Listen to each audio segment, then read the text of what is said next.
I better take a shower and get dressed before I go downstairs.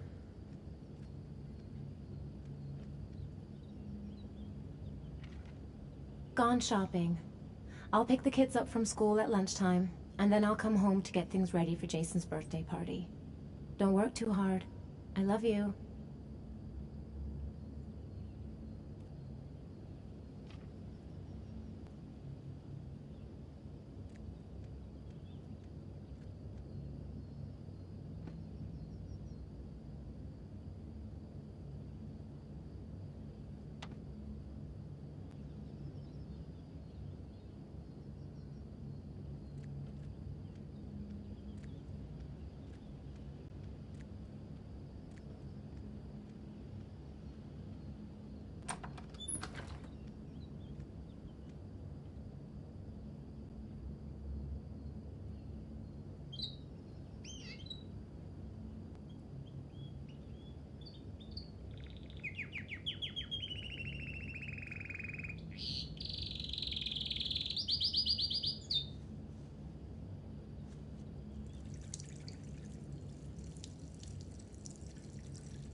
Nothing like a refreshing shower.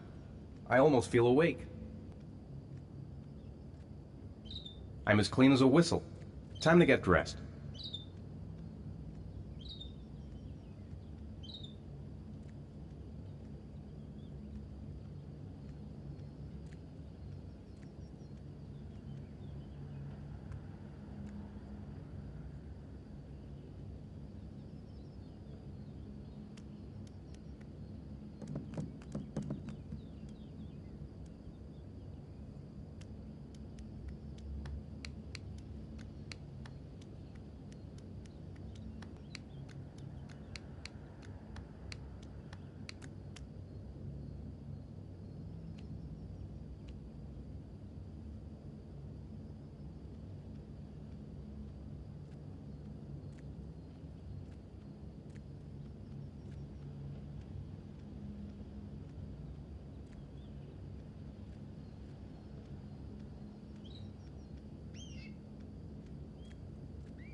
I've got some time before Grace and the kids get back.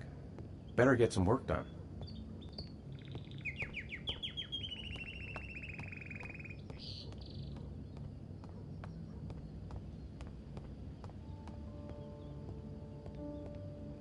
Nice day outside. Maybe I could squeeze in a little garden time.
I hope Grace found a present for Jason's birthday.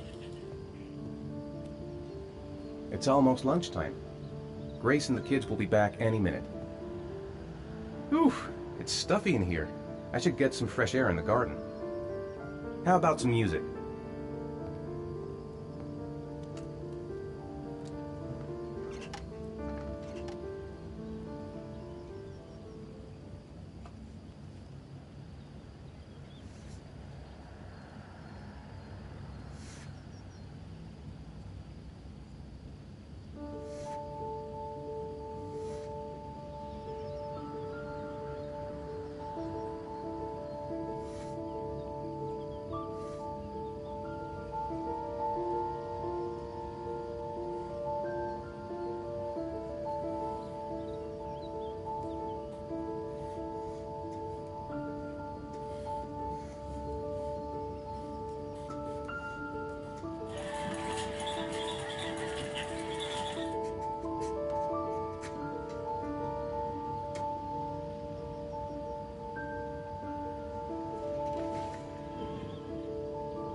Not the greatest sketch I've ever drawn. Maybe I should try again.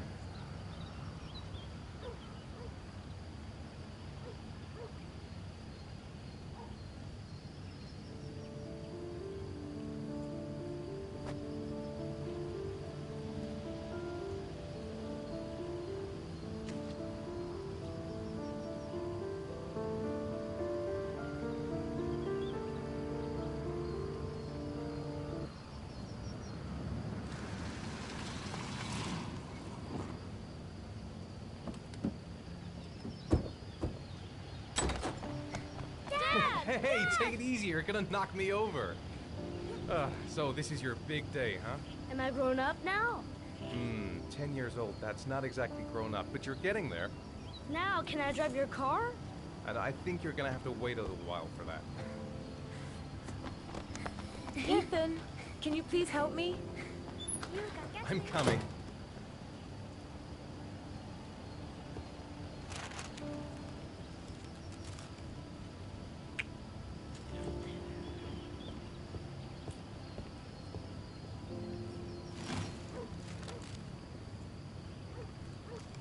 They've been so excited since this morning. I could hardly keep them in line in the supermarket. How's your day been? Managed to get any work done? Not really. I tried, but I didn't really nail it. I hope I get inspired because we're supposed to be presenting the plans to the clients next month. Ugh, I've got a billion things to do. It'll never be ready before Jason's pals arrive. Can you please help me? There should be plates in the living room cupboard. No problem. Leave it to me.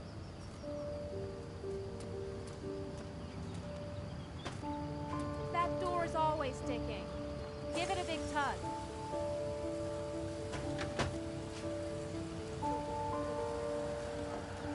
That's the set my mother gave us. Be careful, okay? Don't worry. I wouldn't want to be responsible for a diplomatic incident with your mother.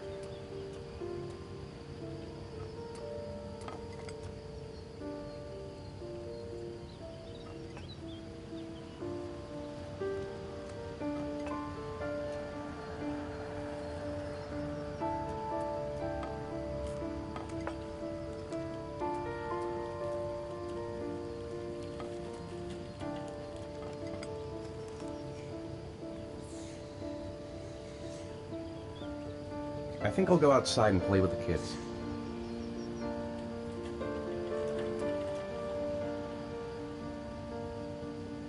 That's it. I'm free as a bird. Hey, 5 minutes, boys, okay? After that, we've got to eat because your friends are going to be here soon. Okay, we promise, Mom.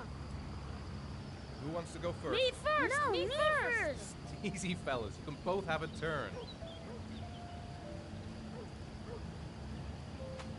Me first! Me first! No, me first!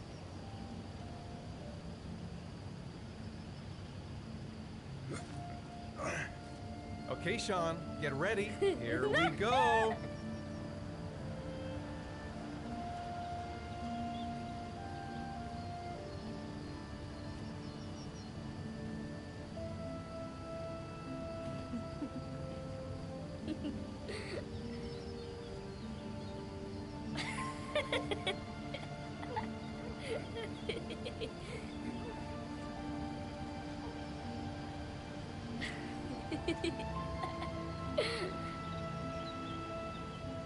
It's my turn now. All right, Jason, let's do the helicopter.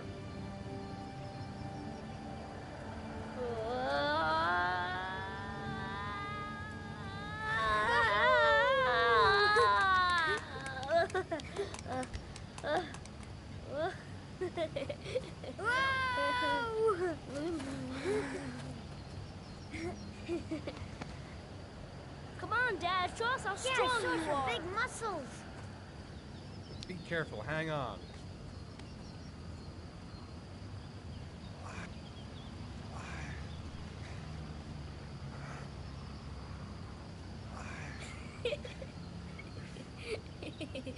Ah. Oh. Whew.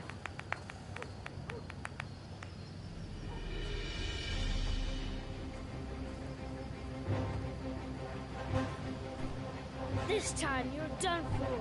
You're gonna pay for all your crimes, evil one. Ah, surrender, weakling. Say your prayers.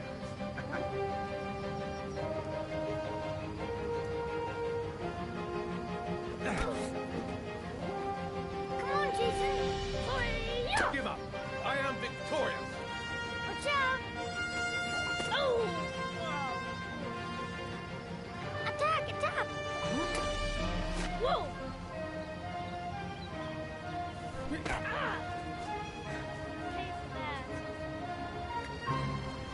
Oh, that's gonna leave a mark.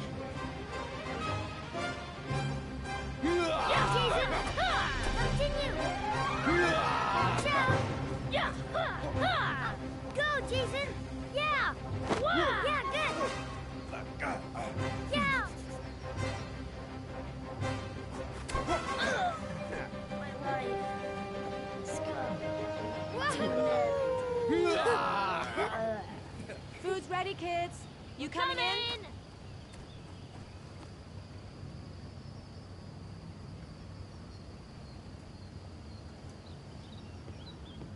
Sean? Lunch is ready. I'll go get him.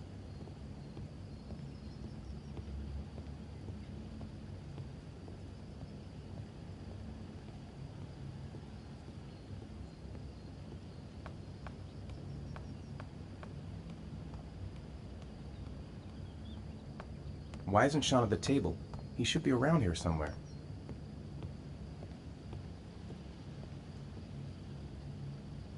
Sean? What's up? It's Merlin. He's dead. He's dead and it's all my fault. No, it's not, Sean. Of course it's not your fault. I'd give anything if you could come back to life. You know, Sean, there's some things which just have to happen. Even if you don't want them to. It's not fair, Dad. It's not fair. I know.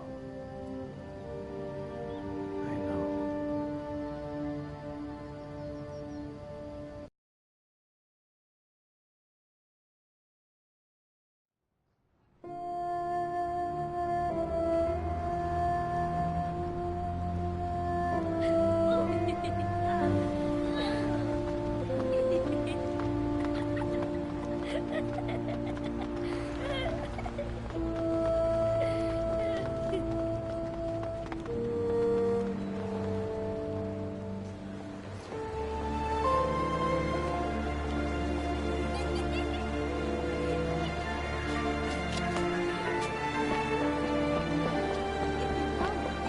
I'd like to have a quick look at some shoes for Sean.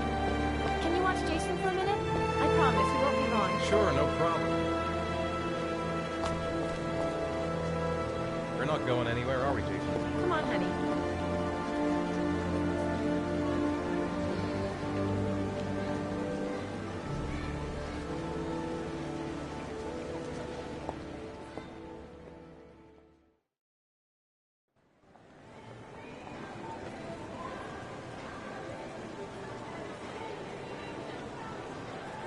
Jason! Jason! Jason! Jason! Jason! Jason! Jason! Jason! Jason! Jason! Jason! Jason! Jason!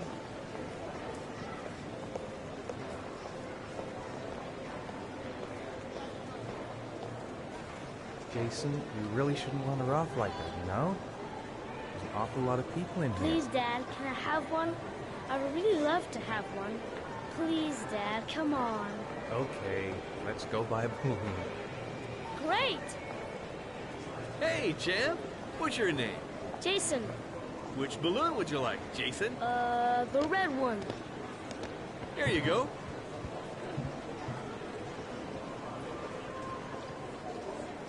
That'll be $2, sir. Jason, wait for me. Wait for your dad, son. It's really crowded in here. Sir, you owe me $2.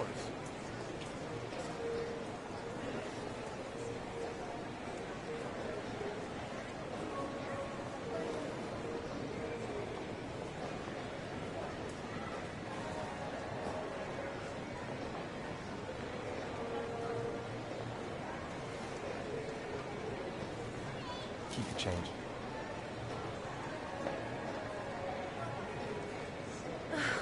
It is impossible to try on a pair of shoes with this crowd. Where's Jason? He was here a second ago. I bought him a balloon. I turned around and he just disappeared. Disappeared? What do you mean disappeared? Stay here. I'll go get him. I'll be right back. Jason! Jason! Jason! Jason! Jason! Jason! Jason!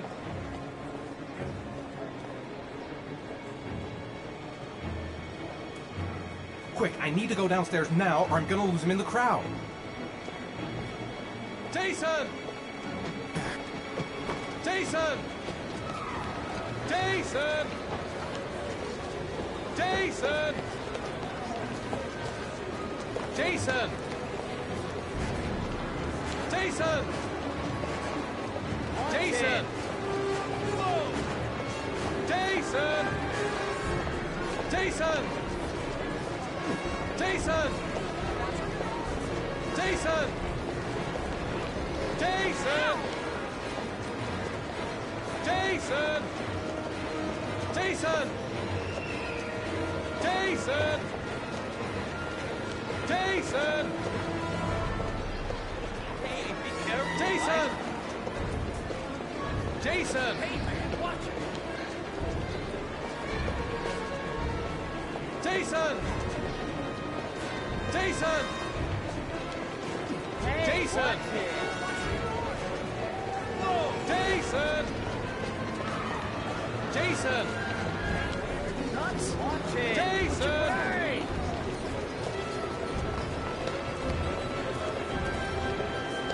Jason!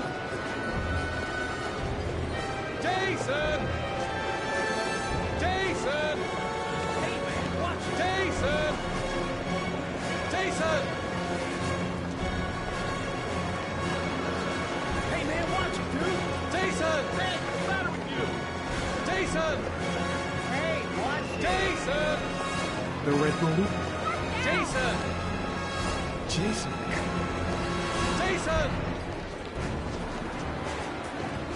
Jason! Jason! Jason! Jason! Jason! Jason! Hey, man, watch it. Jason! Jason! Hey, man, watch where you're going.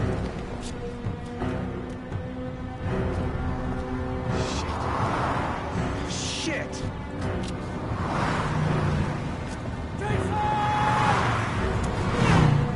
Dad!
Hi, Sean. Hi, Dad.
Sean hasn't done his homework yet. I wrote a reminder note on the board in the kitchen. Grace has Sean this weekend. Seems like he can't wait to get back to his mother. Time for a snack. Maybe Sean is hungry.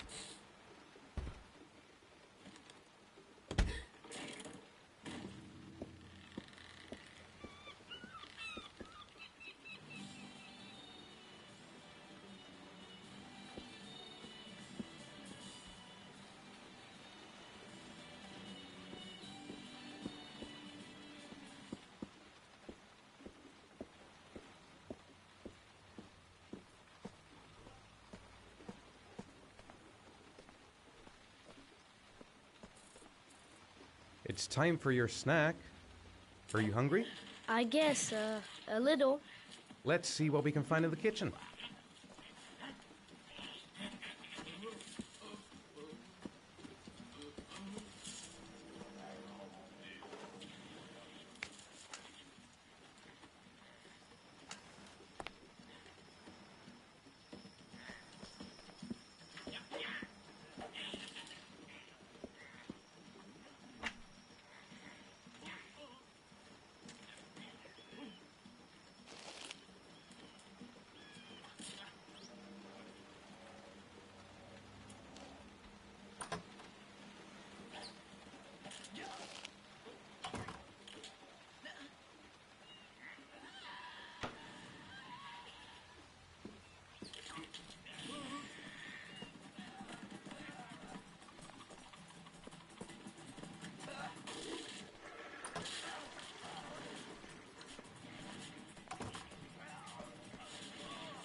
It's still early. We'll see about the homework later.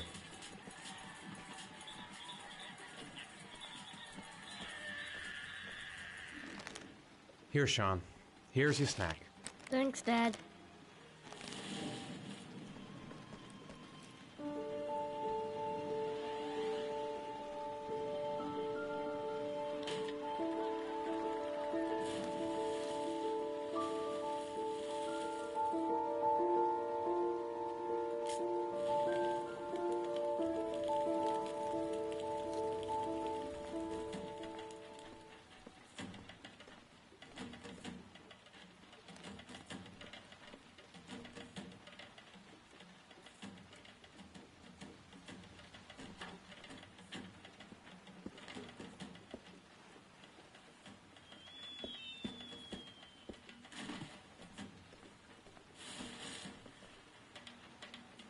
Sean, do you want to do your homework now?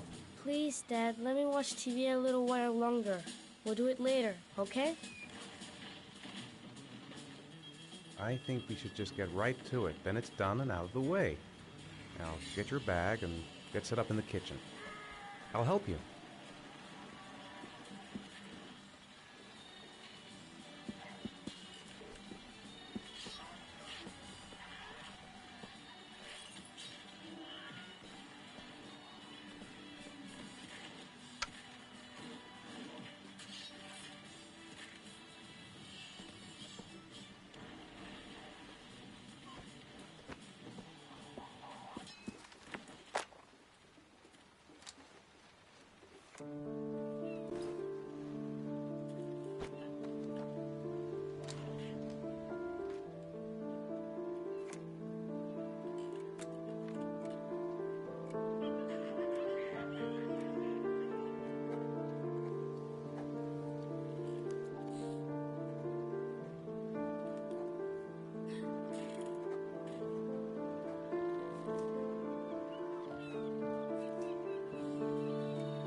Dad, I'm finished. Can I go watch TV?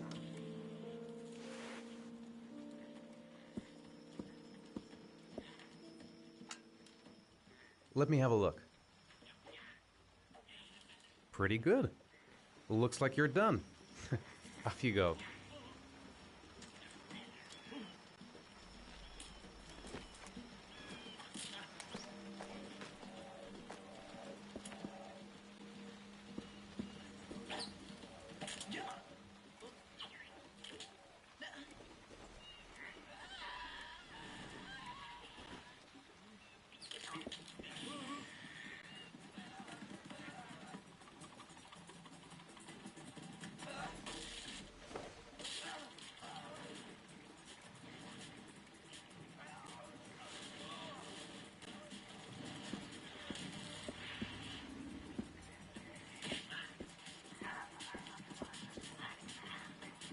So, you want to talk a little?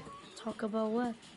I don't know, about you, your friends, how things are going. Nothing special. How are things at school? Is your teacher nice? Everything's fine, Dad. Do you want me to get your dinner? No thanks, I'm not hungry yet. What do you say we play together for a while? I'd rather watch TV.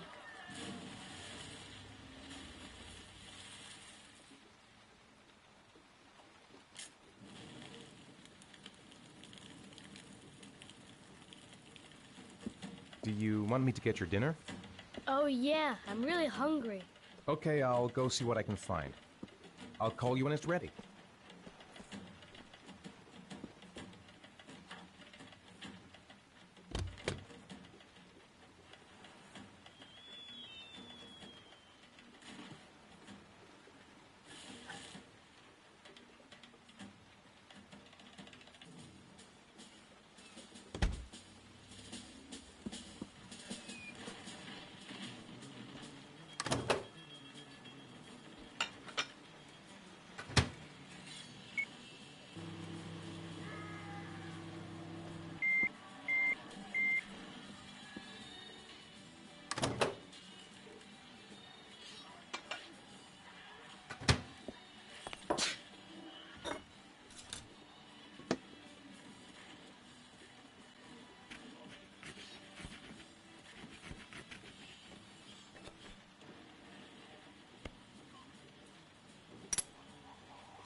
You can come now, Sean. Your meal is ready. I'm coming!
It's raining.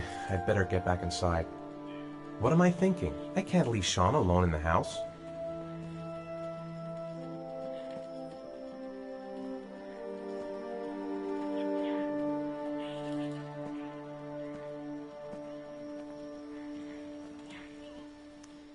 You've got a cold coming on. I'm gonna see if I can find some medicine for you.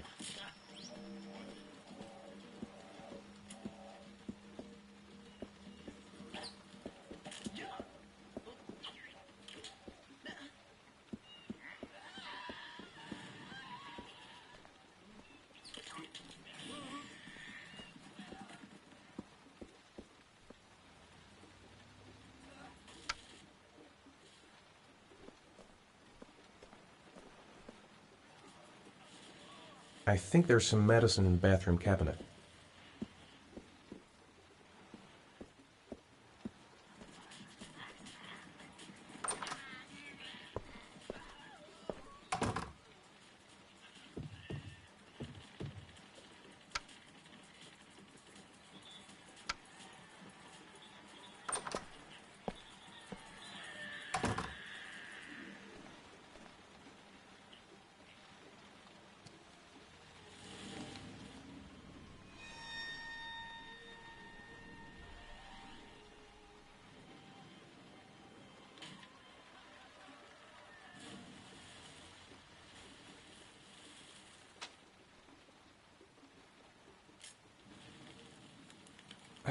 I've seen that face before.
Here, take this. It'll make you feel better. Thanks, Dad. Come on, Sean. It's time for bed. I'm not tired yet. Can I stay up a little longer?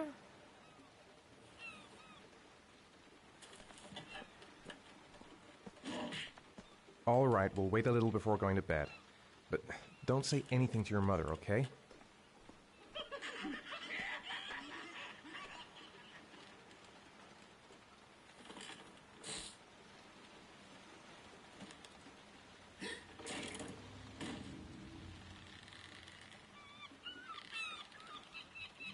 Come on, Sean. It's time for bed. I'm not tired yet. Can I stay up a little longer? Now, that's not very reasonable, is it? You have school tomorrow. You have to get some sleep. All right, I'm going. Are you coming with me? Go brush your teeth and put on your pajamas. I'll come up.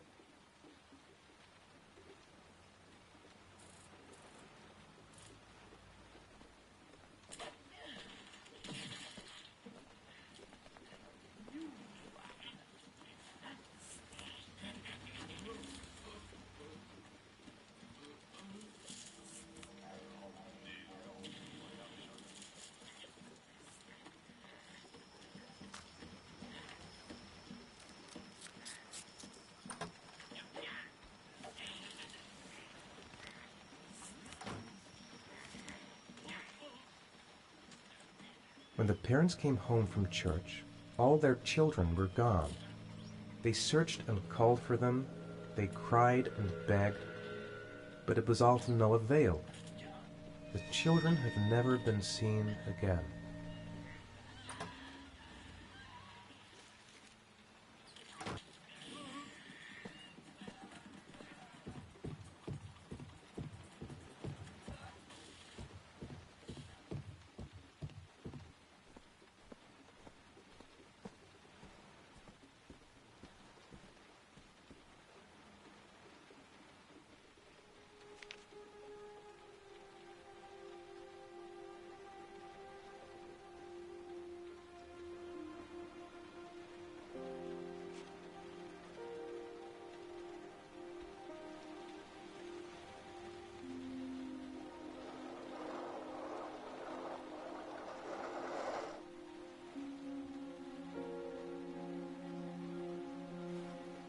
Good night, Sean. My teddy! I haven't got my teddy, Dad! You must have left it somewhere in the house. Do you have any idea where it could be? No, Dad. Please, I can't sleep without him.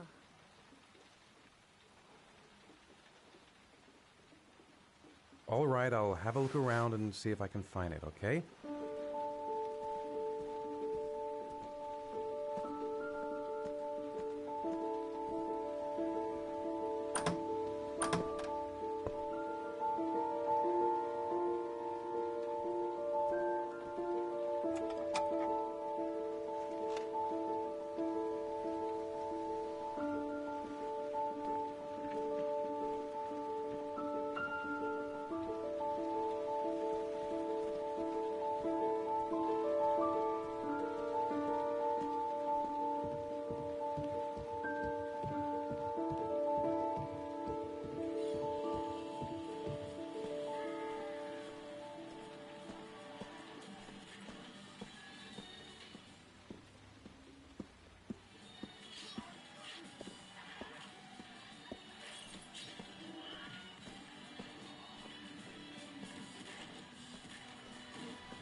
Sean wants his teddy. He must have left it lying around here somewhere.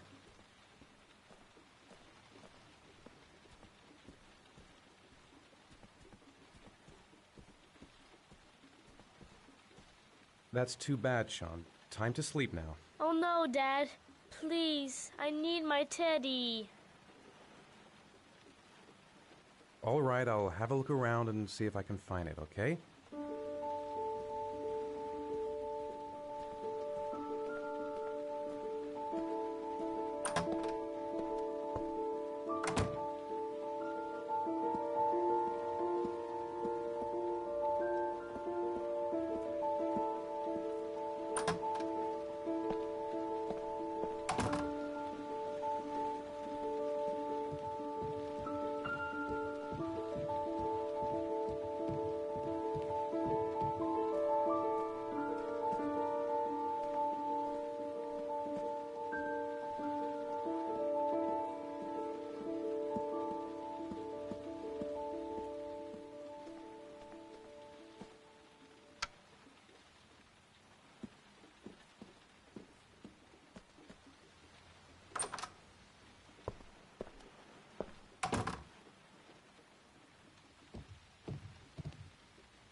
Lauren Winter. Ring any bells? Nope, can't say it does.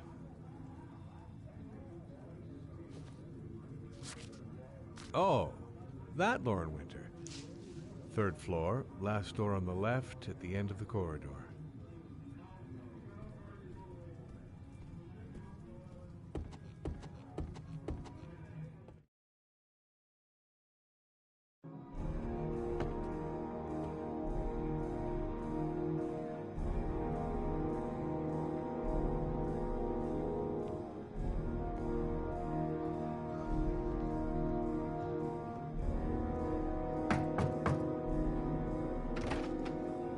Lauren Winter? Sorry, I only see clients by appointment. Wait.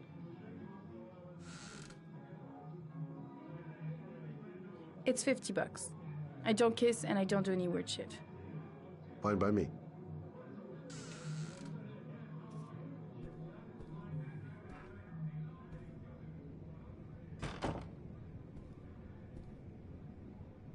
Put your money on the table. You got exactly 10 minutes when the alarm rings. It's over, okay?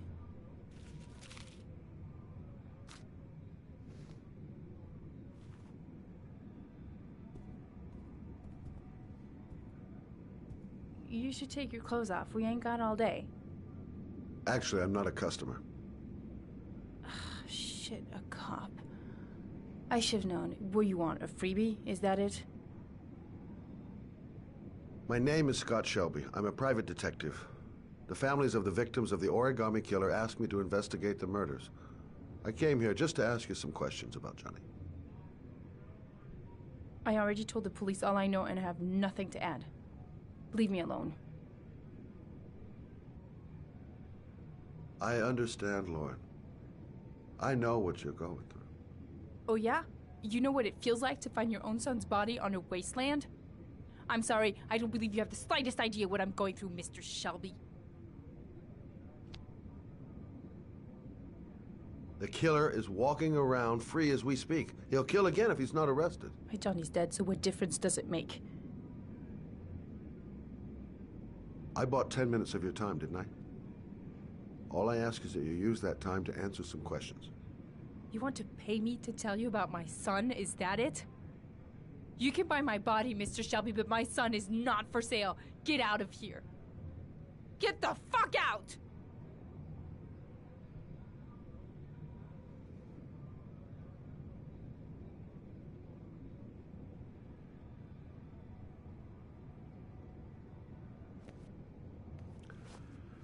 Well, if you remember anything, the smallest detail, give me a call.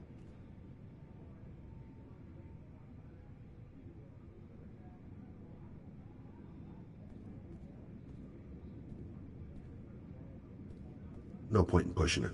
She's not going to tell me anymore. I didn't learn squat. Well, it's worth a try. I gotta get out of here.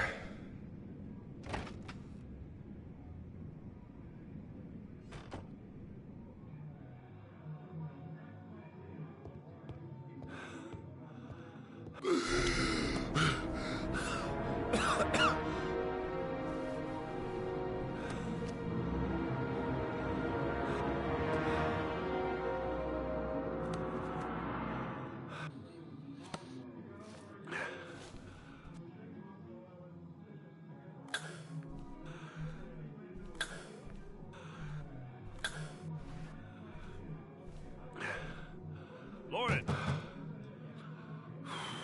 Lauren, open up, baby. It's me. Troy, what are you doing here? I already told you I don't want to see you anymore. Sorry, Dal, but I really wanted to see ya.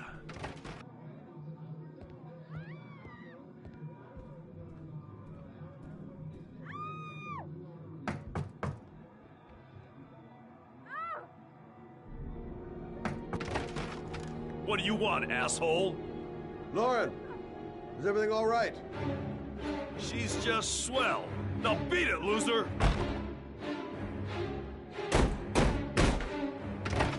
You again?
I'll see you again, asshole.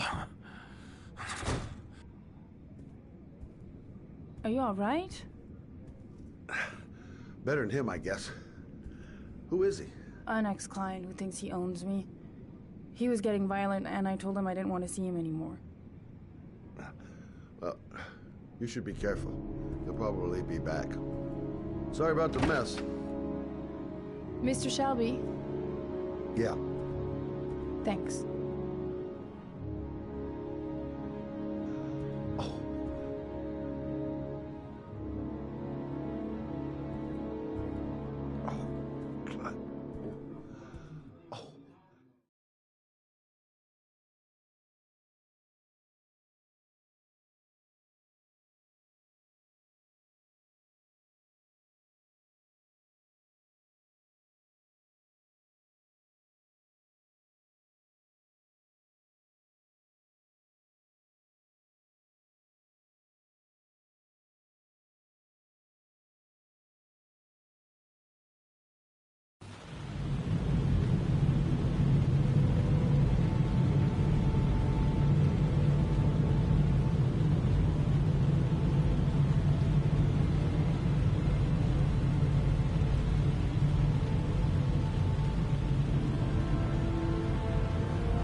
The zone is sectioned off, sir. Please step back.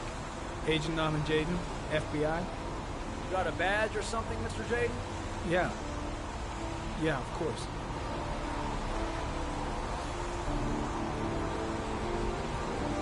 Check. You can pass.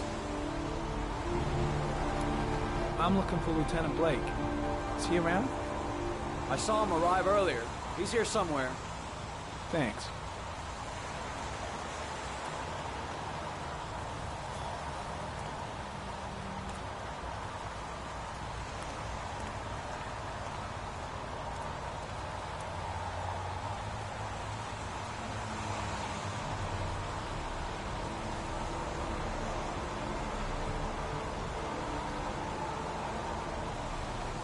Video memo recording, Agent 47023, Norman Jaden, Tuesday, October 4th, 2011. Time is 8:14 a.m.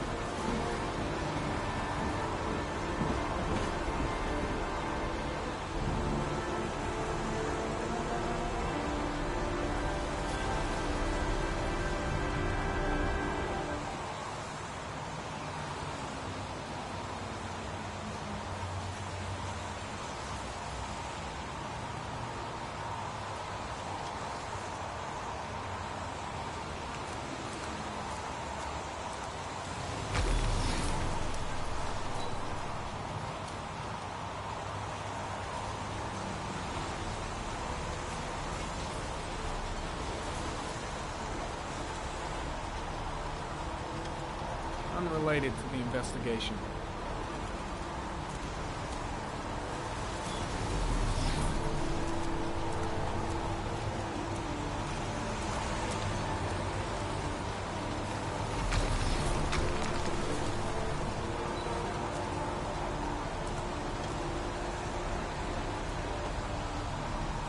Airy comment, sample of no interest. Comes from one of the policemen present on the wasteland.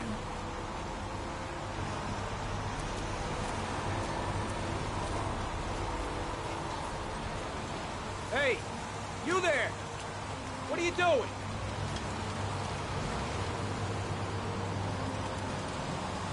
Lieutenant Blake? I'm Agent Norman Jaden from the FBI. I went by your office this morning. They told me you'd be here.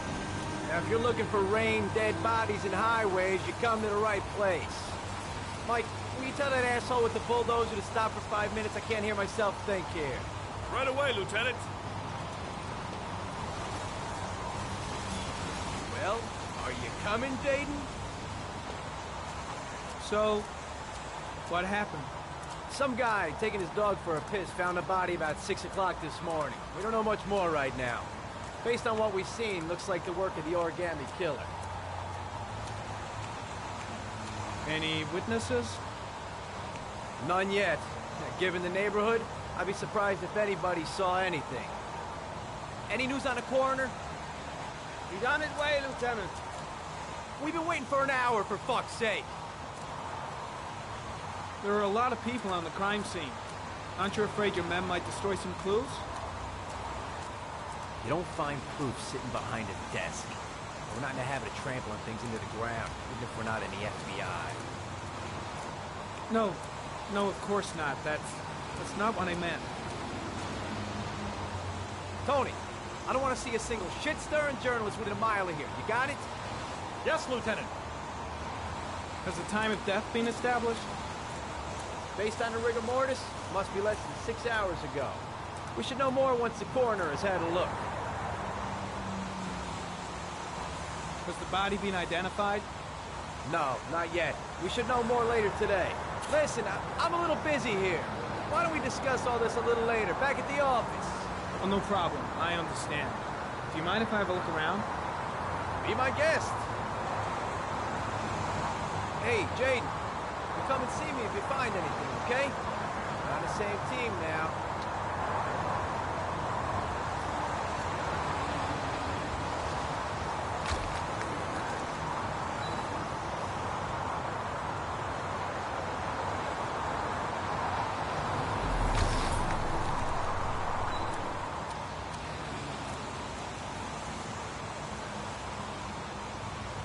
Harry County. Sample of no interest. Comes from one of the policemen present on the wasteland.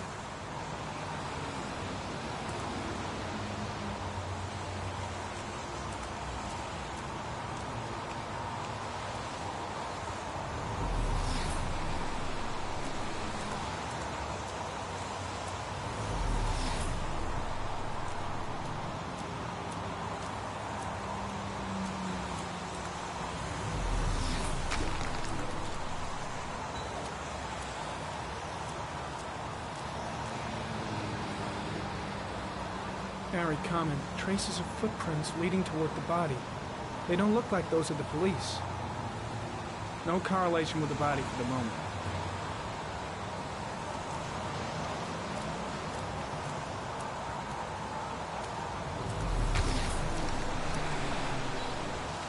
Very common. Traces of blood on the railroad track. The blood report indicates an advanced and long-lasting state of exhaustion.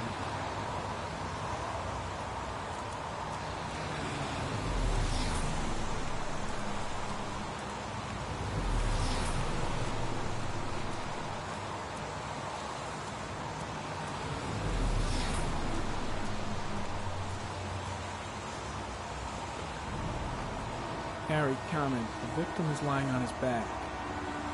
No visible signs of violence.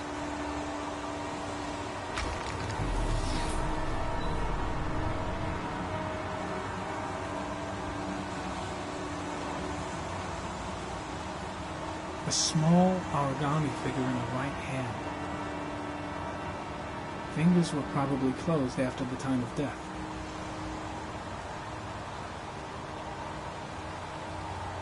The victim is Jeremy Bowles, declared missing 5 days ago. See reference file.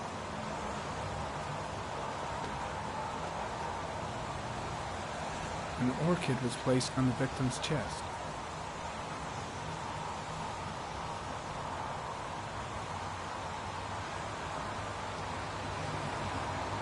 His face is covered with mud, like the other victims. Superficial wound on the right thigh. Blood analysis suggests it could be post-mortem. Probably a scratch that occurred when the body was being moved. Small wound on the right thigh. And the blood is the same as on the tracks.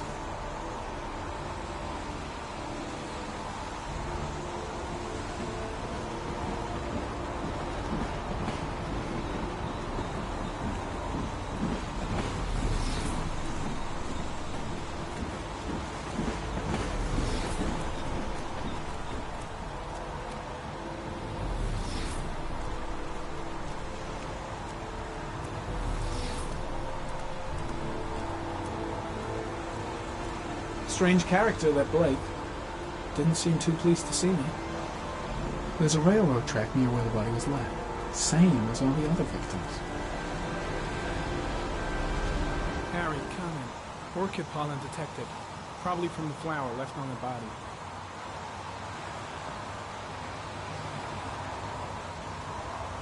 Blood on the tracks. But where did it come from? Airy comment. The pollen particles disappear in the tall grass. It's probably the end of the trail.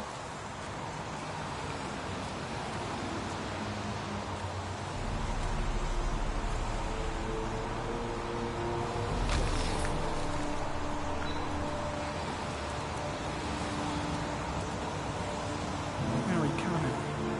Traces of blood on the fence behind the railroad line. It comes from the victim. The killer came this way with the body and probably grazed it on his way through the fence.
There's a good chance that they're the killers.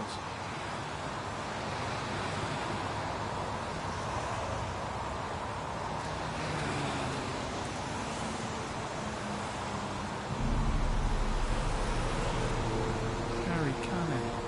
Tire tracks on the side of the road behind the railroad line. It may be the killer's car. I think I've seen all there is to see.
I'm heading back to the office. You staying? Yeah, I'm gonna have another look around if you don't mind. Take all the time you want.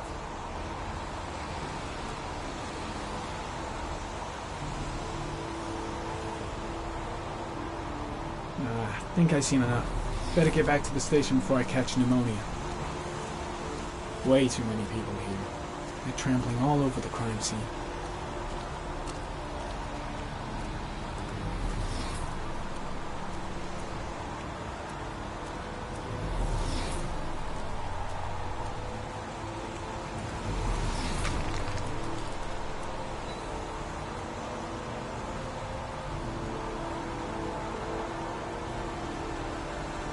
Sorry, comment. Sample of no interest. Comes from one of the policemen present on the wasteland.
A butterfly.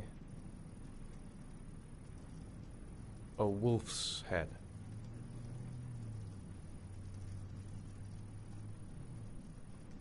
A crab. Death. Death.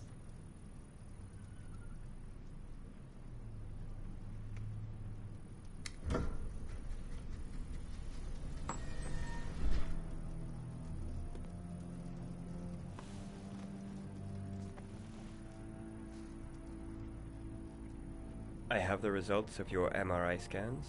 Everything seems to be normal. There is no physical damage from the accident. However, I am worried about your psychological condition. I know it's not easy, but you've got to start over, Ethan. You're not responsible for what happened. It's my fault Jason is dead. He'd still be alive if I'd been looking out for him. It was an accident. Accidents happen every day. You can't blame yourself forever for your son's death. How is Sean? He's a very solitary kid, you know, very focused within himself. He's really close to his mother. With me, he's more distant. And what about you, Ethan? What do you feel?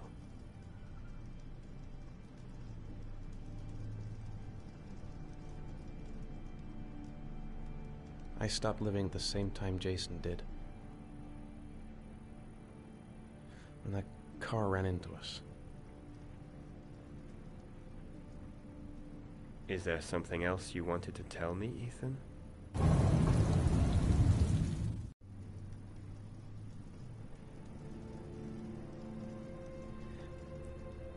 I sometimes have these blackouts. Times when I don't know what I'm doing. I recover consciousness sometime later, but I'm someplace else. And I have no idea how I got there. Do you think this could be related to the accident? You suffered a massive concussion and were in a coma for 6 months. We really don't know what effect a shock like that can have on the brain. That's the end of this session. We'll continue this conversation next week. You were lucky, Ethan. It's very rare to survive such a traumatic accident. I don't exactly feel lucky, Doctor.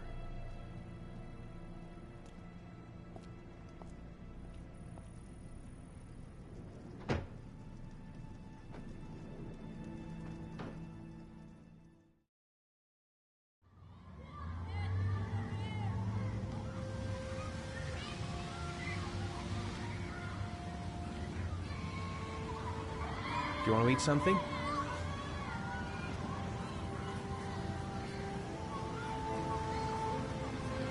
How did things go at school today?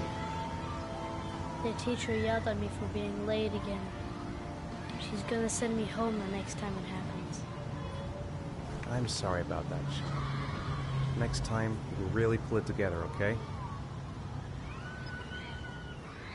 Aren't you gonna go play with the other kids? I don't feel like it. Is something the matter, Sean? No, I'm alright.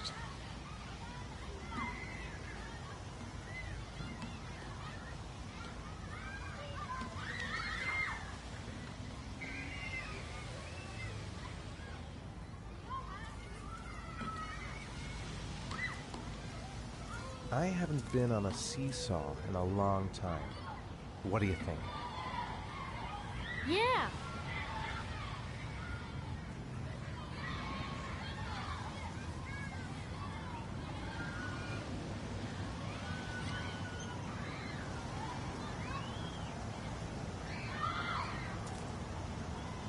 Come on, Dad, make me fly!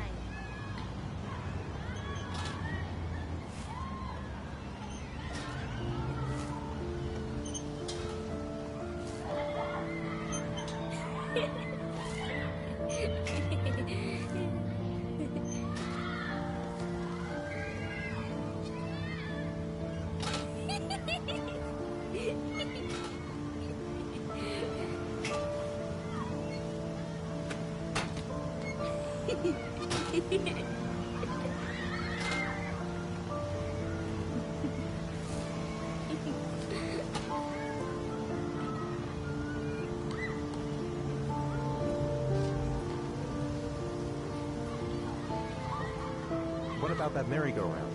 I bet I can push you so fast you won't be able to stay on it. Great!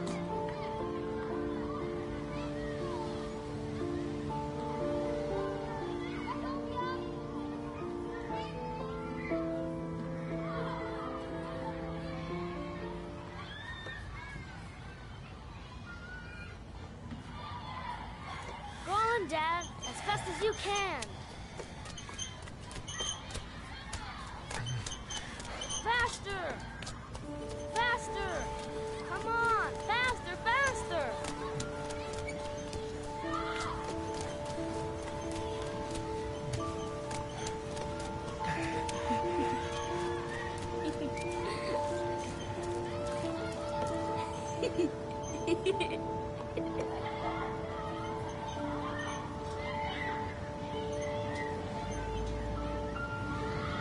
Whoa! I think my head is spinning. Good training for astronauts, though.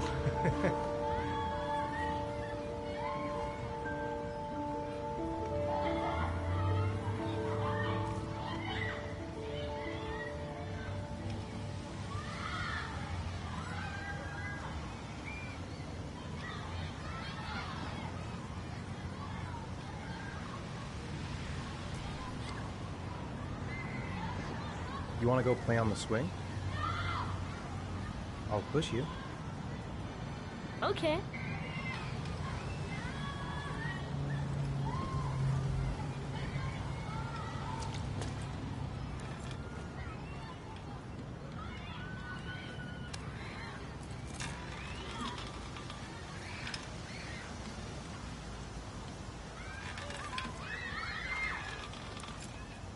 Come on, Dad! Higher!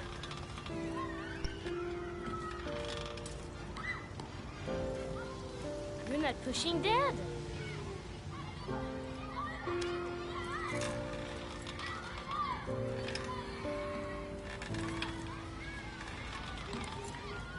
Come on, Dad!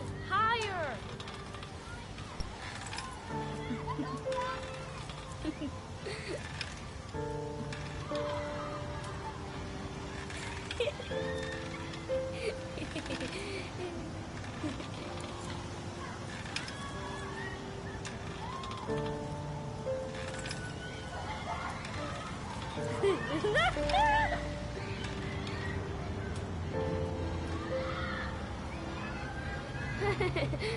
That was cool.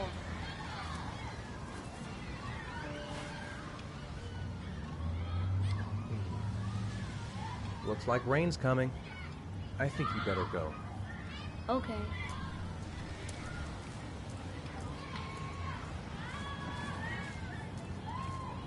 You know, sometimes I remember before. I mean, when Jason was still here. Sometimes I wish everything could just be the way it was before. Me too, Sean. Me too.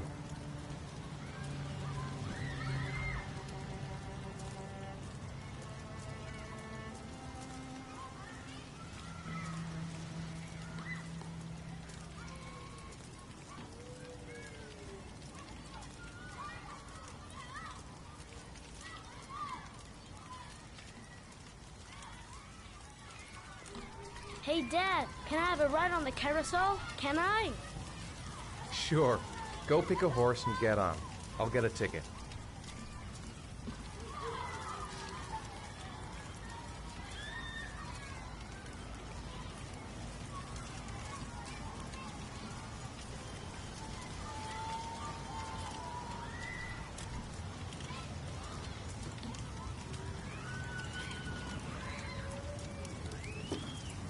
One, please. That's $1.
Do you think it's gonna take long?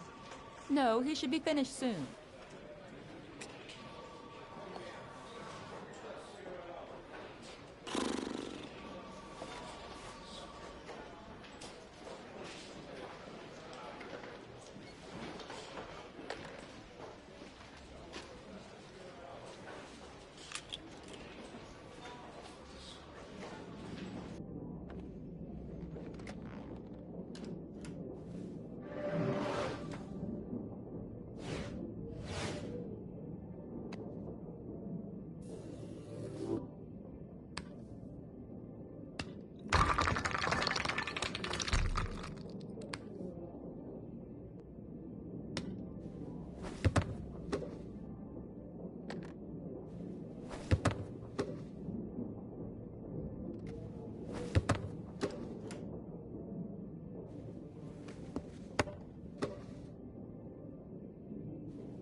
I'm off, Charlene. I'll look at the reports later. I'll cancel all appointments for this afternoon. Okay.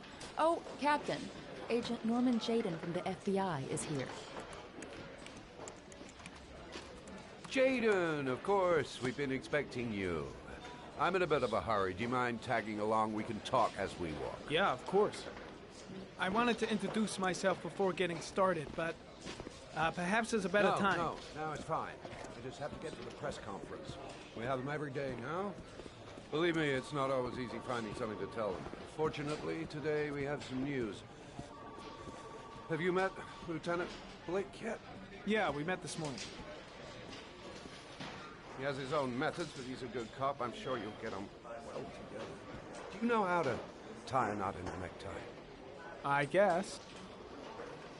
To be frank with you, I could have done without the FBI on this one, but the press are all over us. This origami killer case crept up on us, and it's fast becoming a national concern.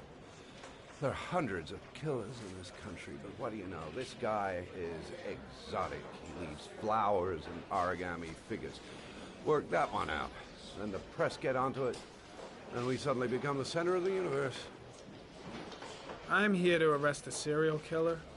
With all due respect, sir, the rest of it, it's none of my business. No, of course not.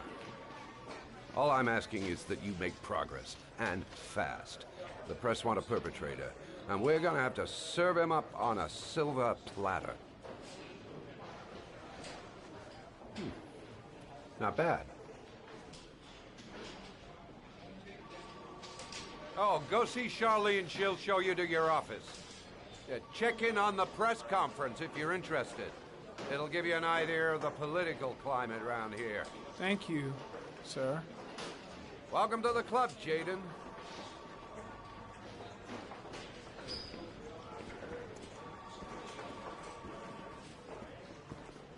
Captain Perry is doing his press conference now.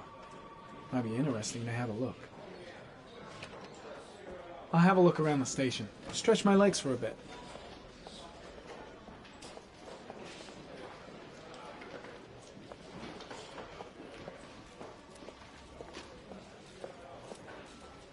The body of Jeremy Bowles was found this morning on a patch of wasteland in the East End at about 6:30 a.m., 5 days after he was reported missing.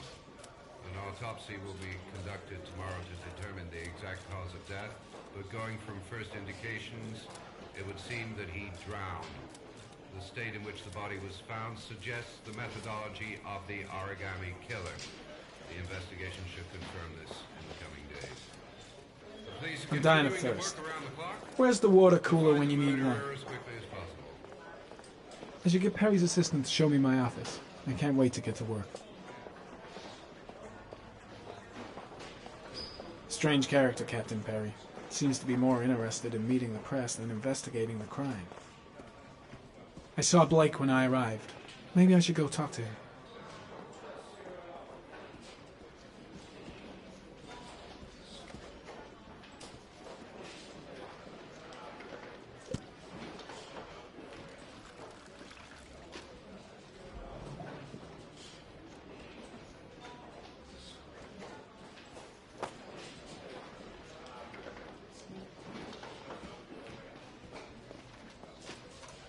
Nice watch.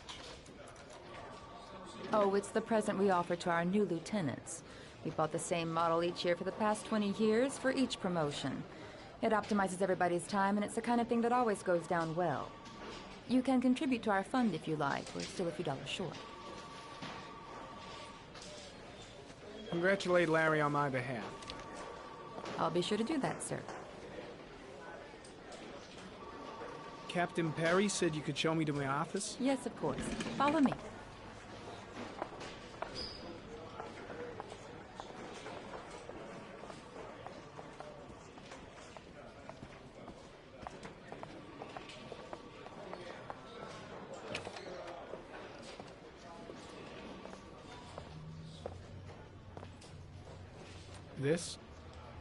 This is my office? That's where I was told to take you. If you need anything, you know where to find me.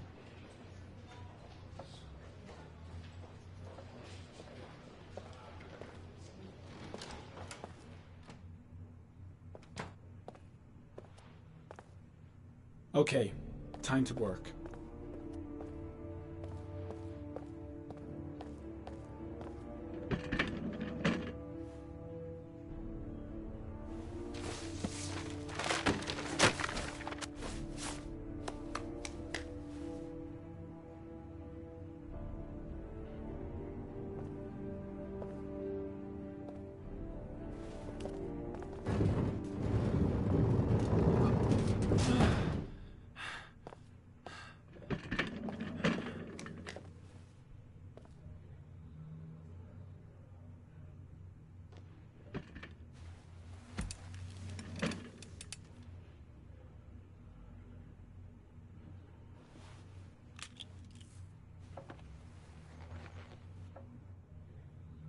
Step 1.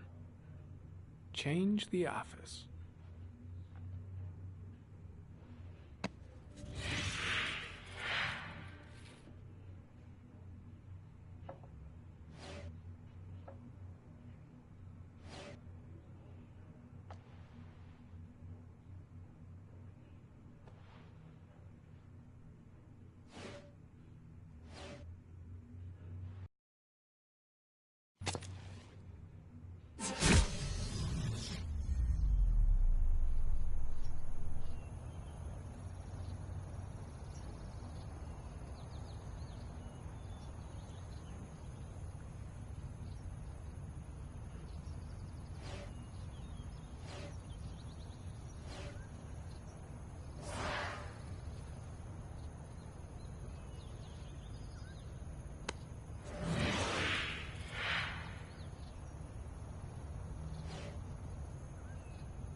The killer's car is probably a Chevrolet Malibu 83.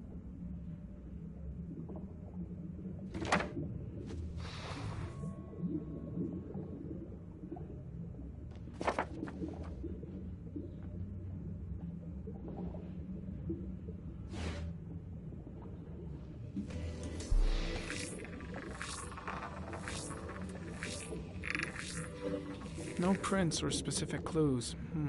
Nothing much to go on.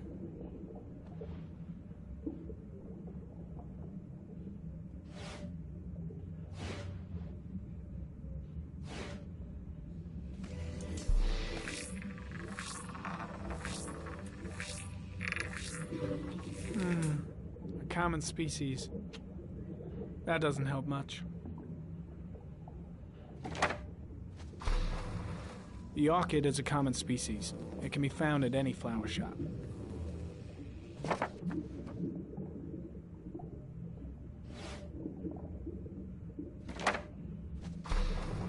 Just one origami store in town.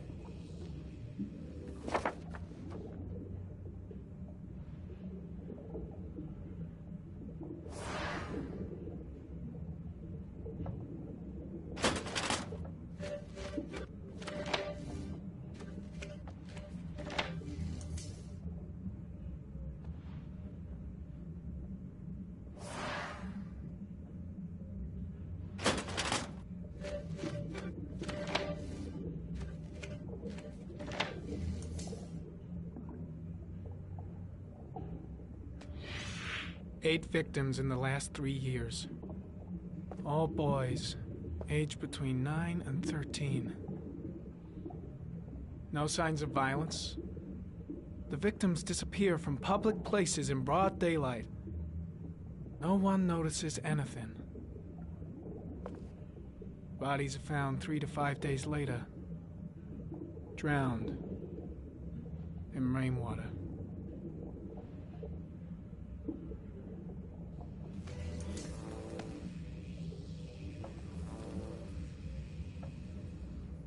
There is always a railroad line adjacent to where the bodies are found. And all the victims disappeared in the fall.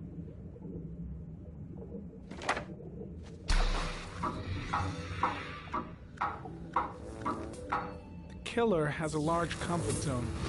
He gained confidence rapidly and moved away from his base. This won't make the geoprofiling any easier.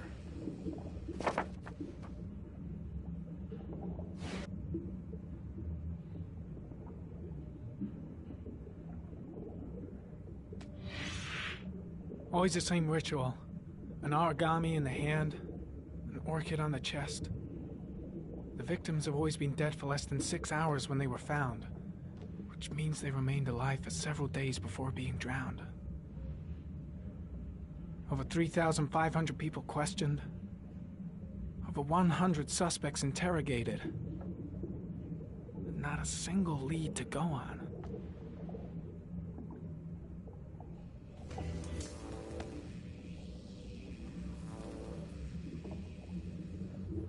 The killer is white, aged between 30 and 45. He is intelligent, calm, and determined. An organized type. He has a car. He's probably employed, but his work allows him free time.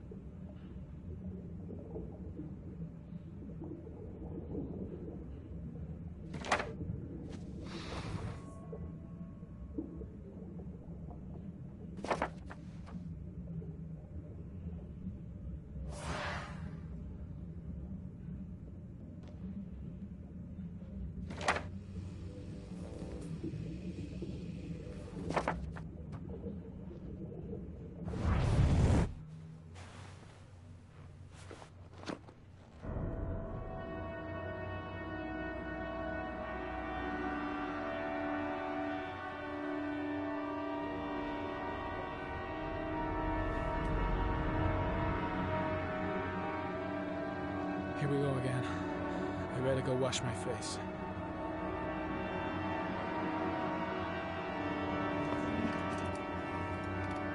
I need to take some. I'm gonna faint if I resist. It's all right. I know I can make it. I know I can make it.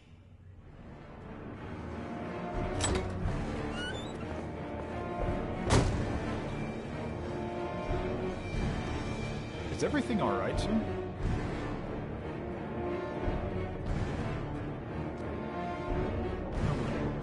No one will see.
This is Lieutenant Blake, Mr. Marsh. Could you please tell him what happened? It was this afternoon. I went to the park with my son, Sean. We played together for a while, and then he wanted to go on the carousel, so I put him on one of the wooden horses, and when I turned back, Sean had disappeared. Exactly what time did you arrive at the park? Try to remember exactly, Mr. Mars. Every detail can be important. It must have been about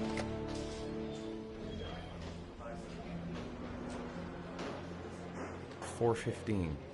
Yeah, that's it, 4:15. I remember exactly because I looked at the clock in the park when we arrived. What was your son wearing when he disappeared? He was wearing a coat.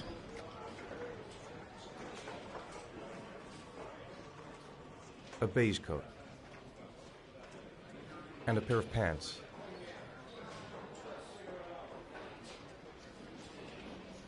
Black pants. How could Sean have disappeared without you even noticing? Weren't you right by the carousel?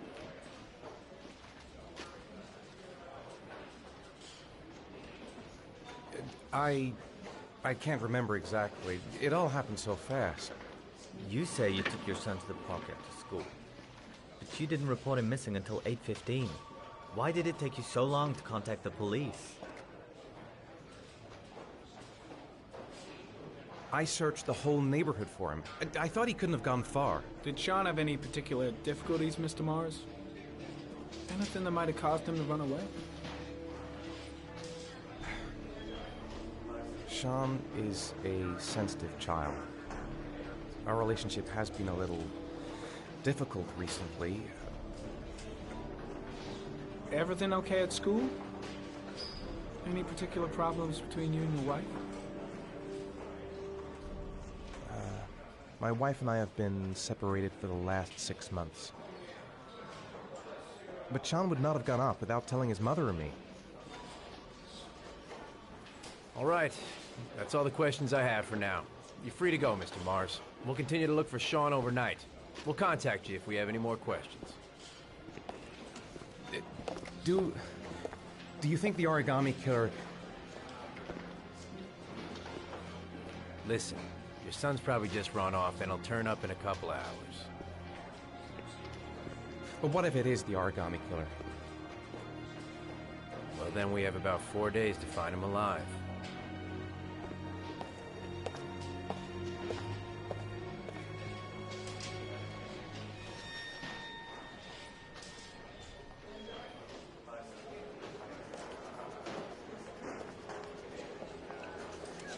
Did they find something?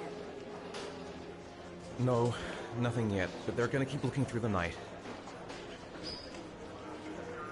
Do they think it's the origami killer? It's still too early to say, but it is a possibility.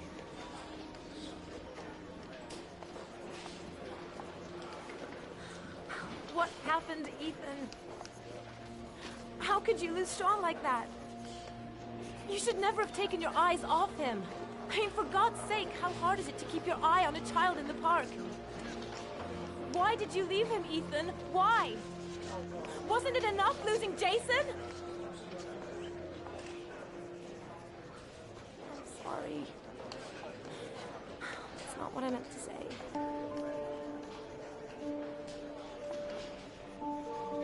I miss him so much.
Good evening.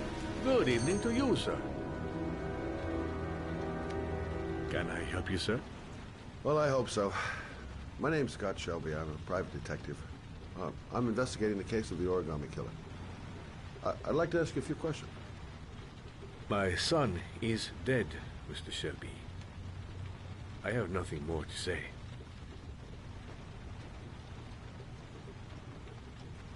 The killer has kidnapped another victim. A 10-year-old boy. Like your son, Risa. I have 4 days before we find his body on a deserted stretch of wasteland. No one did anything to save my son. Now, would please to move along, sir. I also lost someone I loved. I know what you're feeling. Then you will understand that I do not wish to talk about it. Oh, do you sell inhalers? I'm all out, and at least I won't go away completely empty-handed. In the back of the store, to the right. Thanks.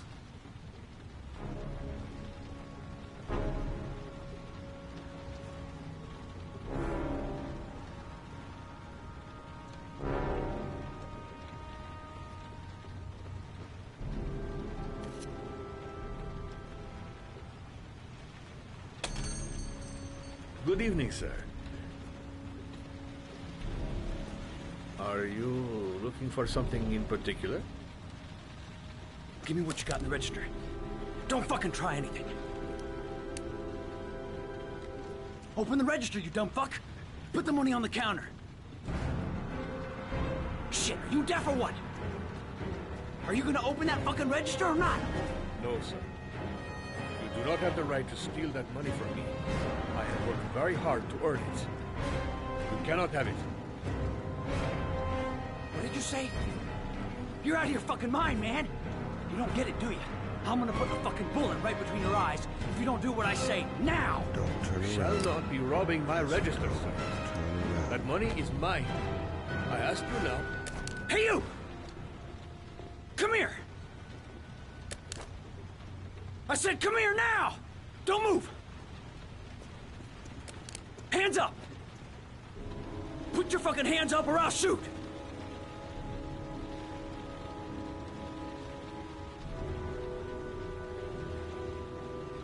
Don't panic. Let's just stay calm.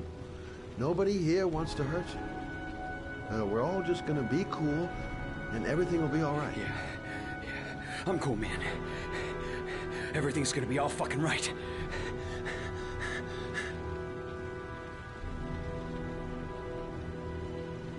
Look, it's not worth it. Put the gun down and just walk away. You giving me advice? I'll give you some fucking advice. You don't really want to shoot anybody, do you? I'm sure we can find a way out of this mess, right?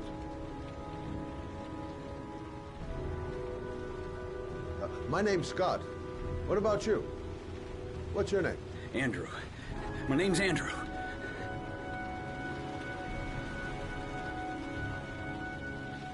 Do you have anyone you care for in your life? A girlfriend, maybe? A family? Yeah. A little girl. I got a little girl. Her name's Jessica. What would Jessica think if she saw you here? Ask yourself, what would happen to her if things go wrong?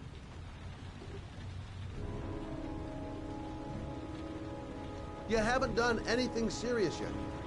If you put the gun away, we'll forget about what just happened, and that will be the end. Just walk away. Nothing serious. Shit, man! What the fuck do you think I'm doing here? Nice try. For a second there, you almost had me believing all your shit.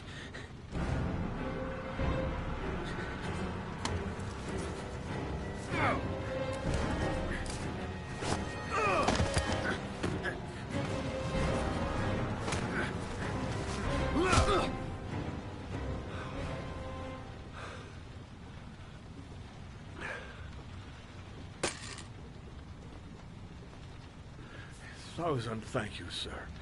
I don't know what would have happened if you had not been here. At least I didn't come by for nothing. Have a nice day. When my boy, Reza, disappeared, I received a letter with a locker ticket inside. Inside the locker, I found this box.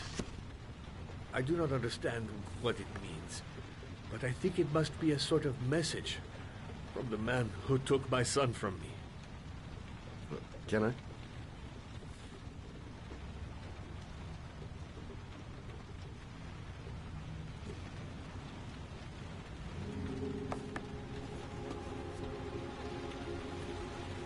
Please, take the box if it can be of any use to you at all. It did not help me to save Reza, but maybe it will help you find the other little boy.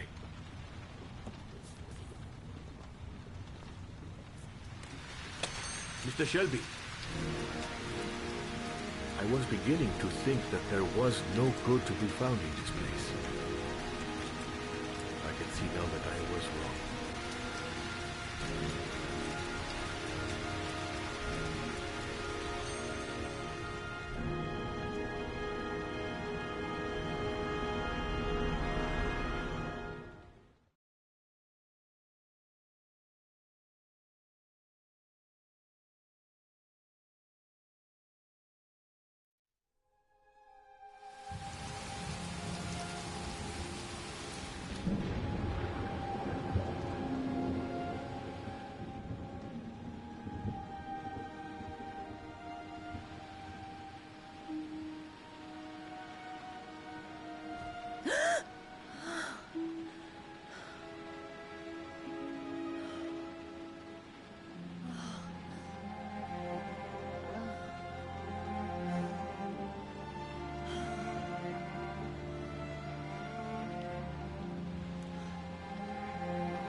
There's someone here.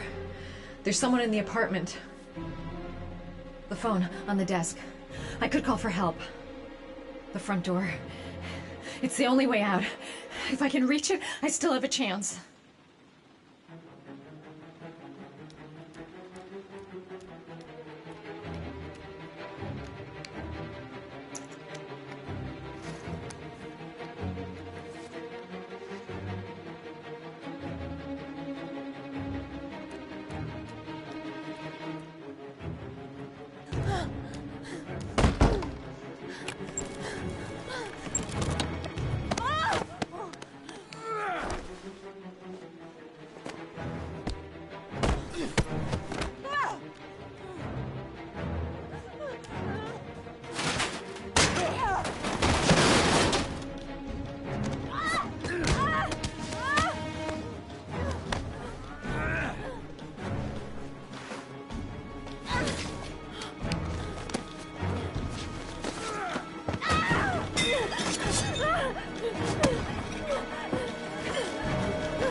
When the parents came home from church, all their children were gone.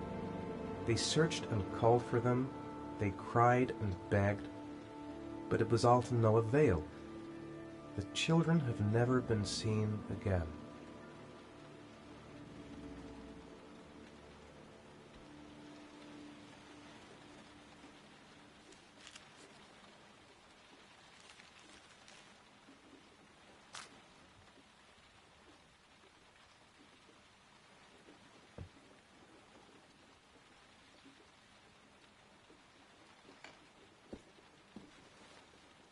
I have to get out of here and find out what this ticket is about.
Gonna have to make it through the crowd. I can't take crowds. Just can't handle it.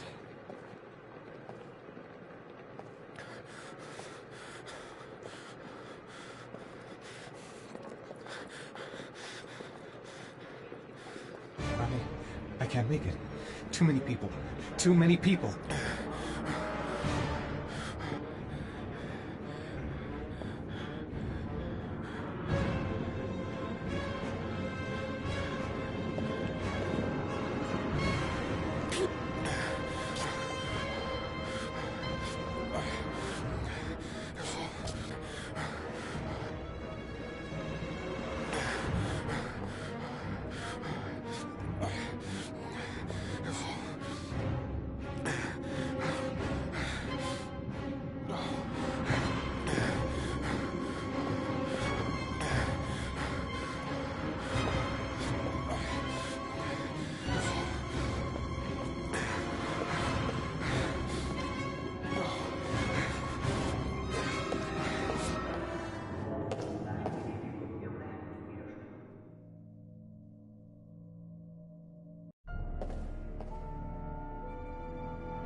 Jason!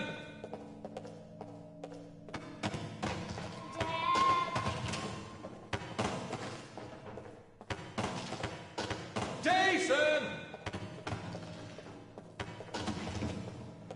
Dad!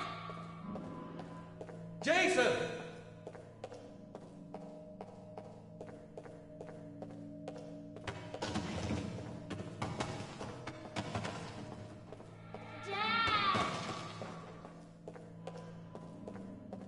Jason!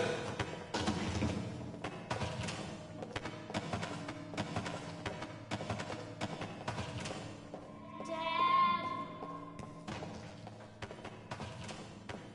Jason!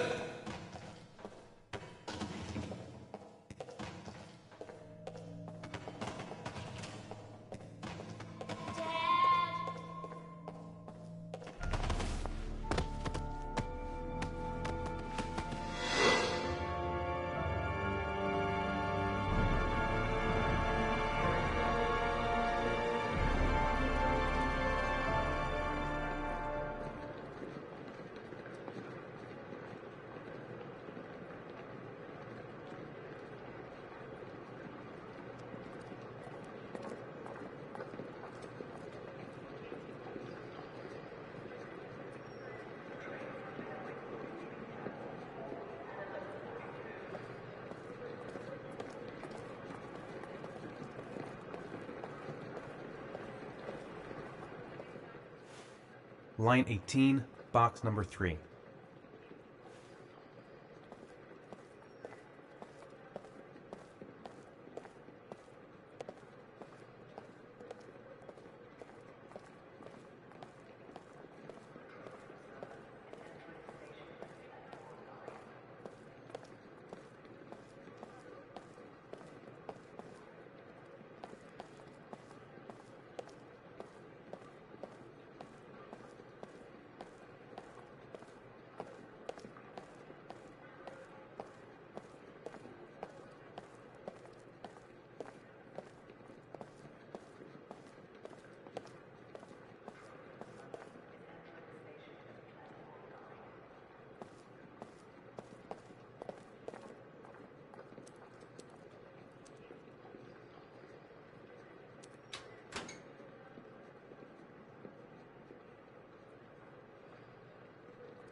Sean. Where are you? I'm so cold. Dad! Dad!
The killer is white, aged between 30 and 45. He doesn't act on impulse, but plans his crimes in a very meticulous fashion.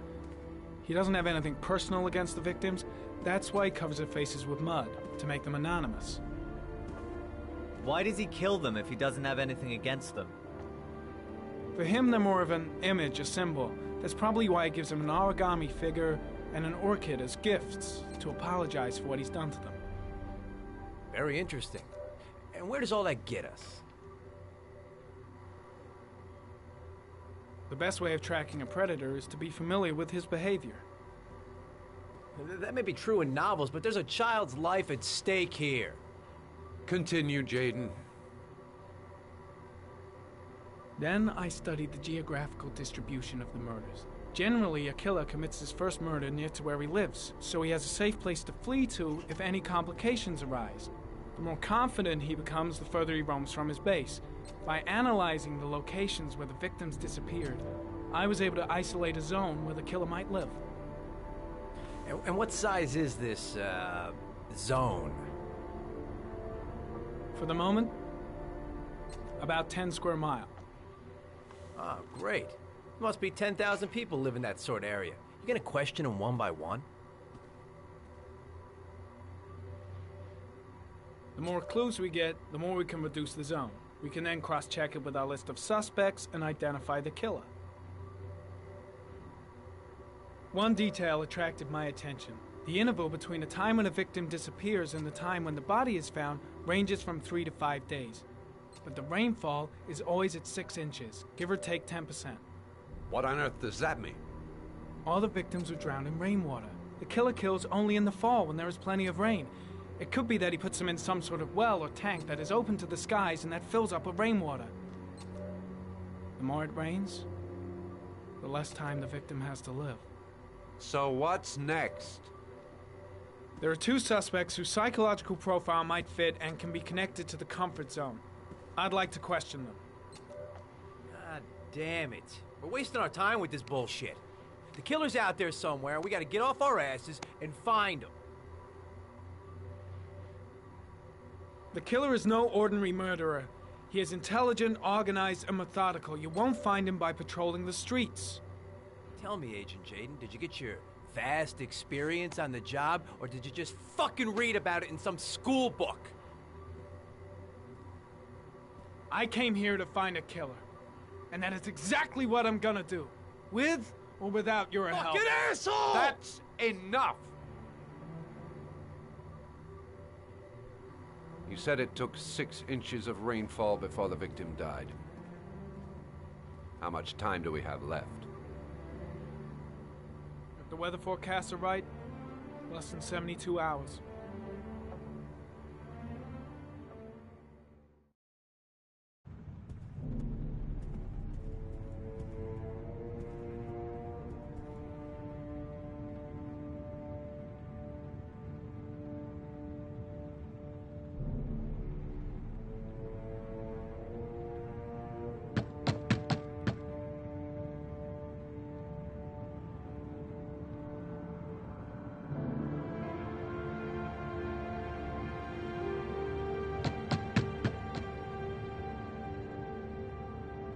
No answer. We waste our time coming here. Maybe we should have a little look inside anyway. There's nobody home.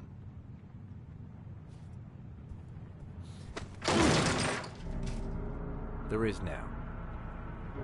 I'm not sure that's entirely legal. Call the cops.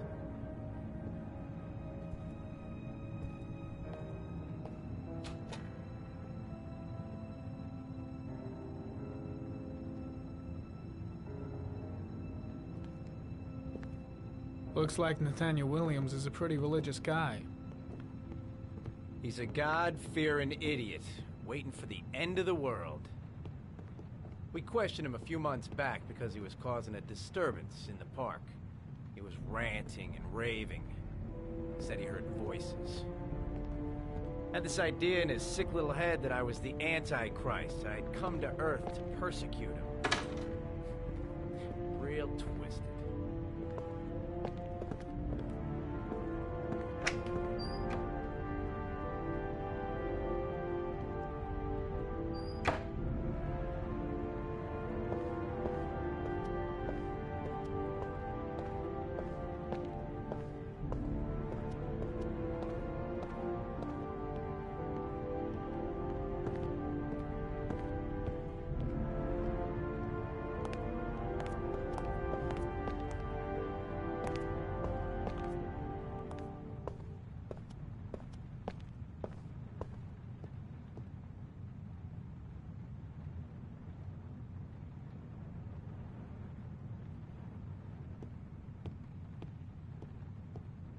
It's stifling in here. Those windows haven't been opened in years. All the signs of a mystical obsessive neurosis compounded by a persecution.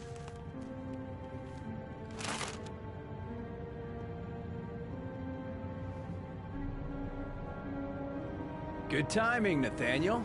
Just the man we're looking for. Angels and ministers of grace defend us. I'm Agent Norman Jaden, FBI. I'd like to ask you a few questions. As God is my witness, I haven't done anything. I'm innocent. Relax. Nobody's accusing you of anything. We just want to talk. Where do you work, Nathaniel? You have a job? My sole occupation is praying to the all-merciful Lord for the salvation of humanity. Nathaniel, do you remember where you were last Tuesday at 4:30 p.m.? Here? I was here. I was praying. All day. Was there anybody with you? No. No, I was alone. You were arrested in a case where a child disappeared from a park. What exactly happened? I'm innocent. I have nothing to do with those murders. I was in the park because God spoke to me. I was arrested because I am the chosen one. That's all. What about the voices, Nathaniel? Do you still hear the voices? We know who talks to you, don't we, Nathaniel? Or we both know who talks to you. Don't speak that name. What does he say to you, Nathaniel? What are you doing? I can't talk about it. You mustn't talk about it. He orders you to go and find Leave new him prey, doesn't alone. he? He needs more and more. No! You mustn't mention him. You'll bring him here. He told you to go and find that kid in the park. Are you out of your mind? The voices tormented you all night long. You wanted them to stop, didn't you, Nathaniel? Stop! Stop! That's enough! So you obeyed them to make them stop. You took that boy with you and you drowned him. Isn't that right? No! Stop! Stop! You killed them, didn't you, Nathaniel? Are you gonna confess, you bastard? You are the Antichrist. Put down the gun, I shall Nathaniel. dispatch you to your father in hell. He is the son of Satan. He was sent to earth to destroy us. For Christ's sake, shoot! You're not gonna kill the Antichrist with a revolver, Nathaniel. He's much too powerful for that. Antichrist, my ass! Get that gun out of my face! I shot him.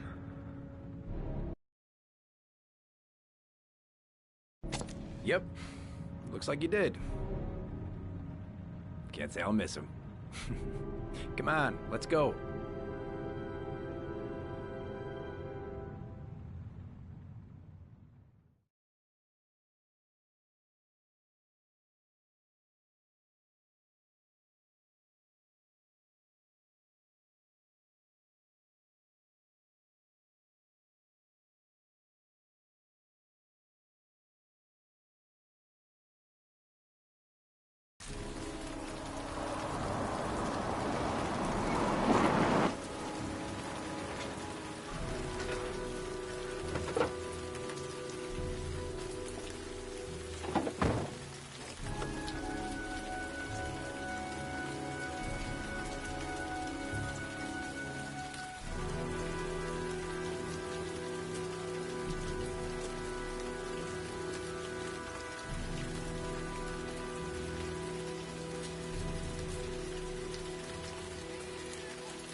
No answer.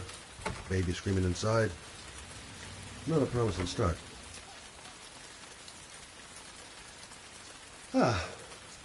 Asthma free for the moment and loving it. Good old inhaler in my pocket, just in case. Susan Bowles. Mother of the origami killer's latest victim. Maybe she knows something about the circumstances surrounding her son's death. Baby screaming and no answers?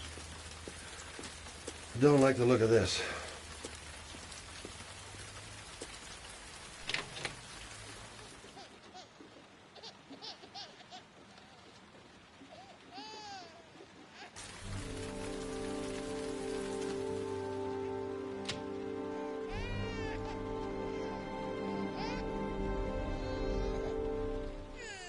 Mrs. Bowles? Anybody home? Oh, Jesus.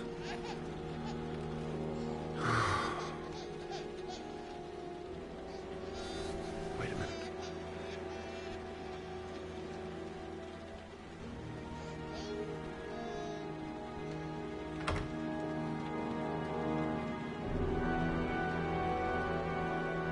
Mrs. Bowles? Mrs. Bowles, are you there?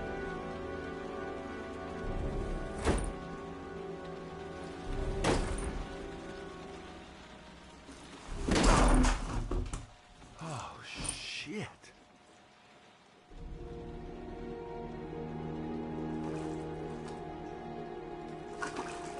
Mrs. Bowles! Mrs. Bowles, can you hear me? Wake up! Wake up!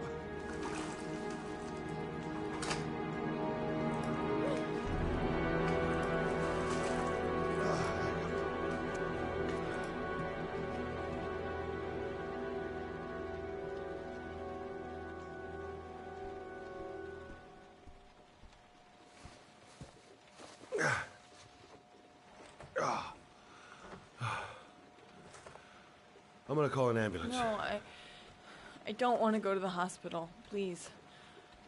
Okay. You got something around here I can dress this wound with? Yeah, I think so. Okay, don't move. I'll be right back.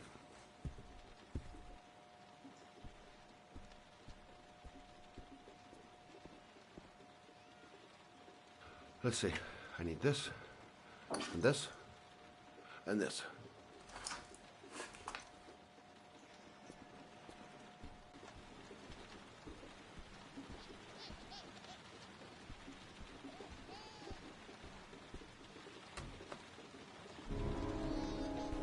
I'm here for you, Susan. You'll be all right. I'll take care of you. I need more. It's still bleeding. Stay with me, Susan. Susan, do you hear me? Susan, stay with me. Can you hear me? Stay with me. Not perfect, but it'll do.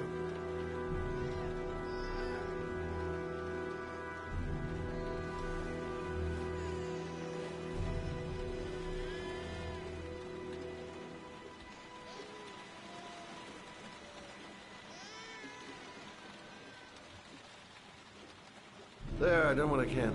That should stop the bleeding. Luckily, the wounds aren't too deep. Hey, how are you feeling? Okay? My baby. My baby needs me. Right. You stay there. I'll take care of the baby. Okay? Do you know what to do? With a baby, I mean. I'm a private eye. There's nothing I can't do. Her name is Emily. Gotcha.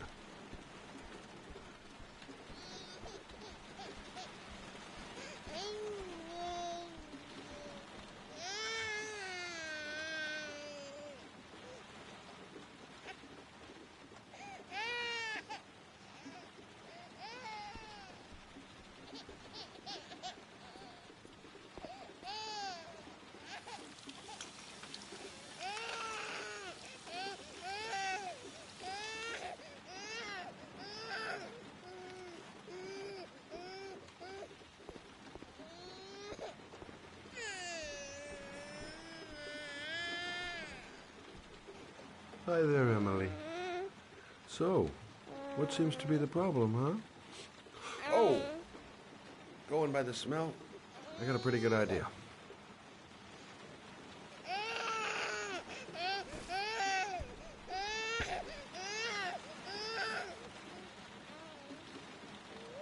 Okay. How do you do this again?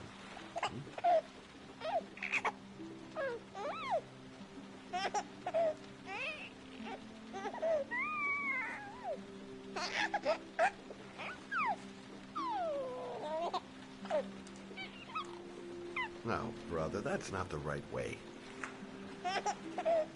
Okay. Let's start again.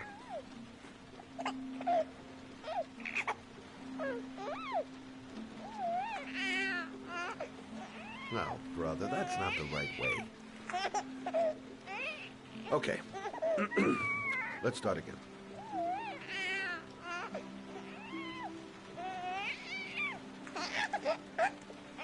No, brother, that's not the right way. Okay. Let's start again.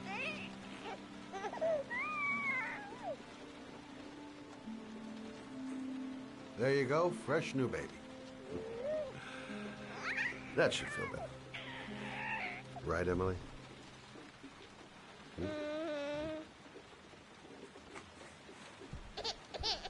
Hey, what's the matter? I thought we solved the problem.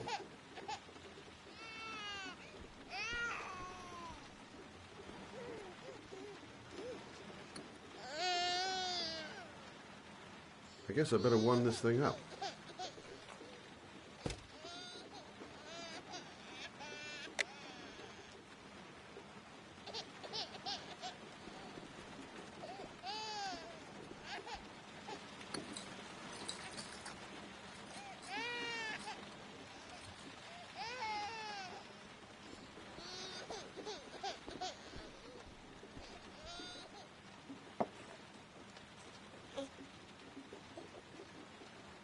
Oh, Emily, are you hungry? Huh? You hold on. I'll just tilt this bottle a little bit so you don't choke.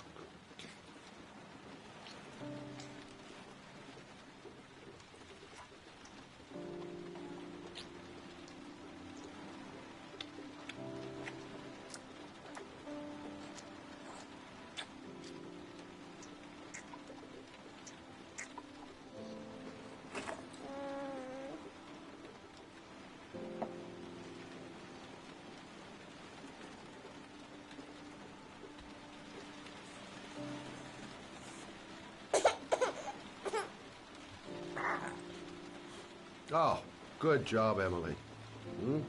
You're feeling good now, right? Now, I'm gonna rock you very gently so you can have a nice little snooze. Okay? All right.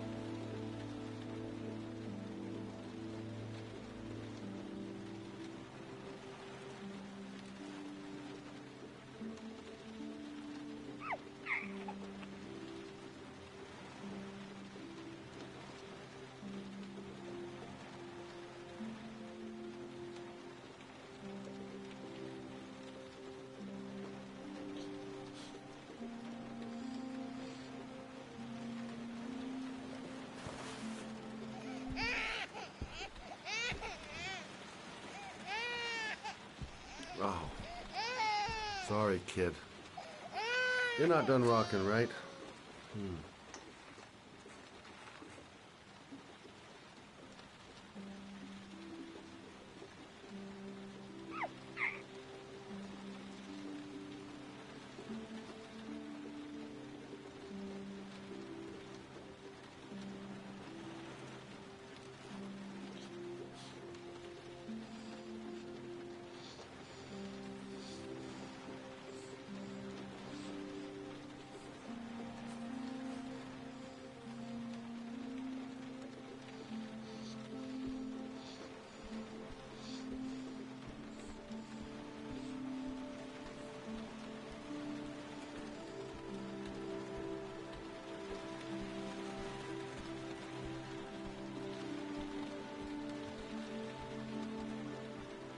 Thanks for looking after my baby.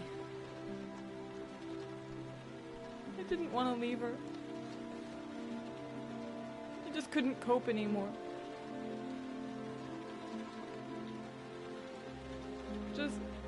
having Jeremy around. He was such a good boy. Can't understand why anyone would want to hurt him. Do you take care of this baby on your own? Doesn't Jeremy's father live with you anymore? He disappeared. The day after Jeremy. I don't know what happened to him.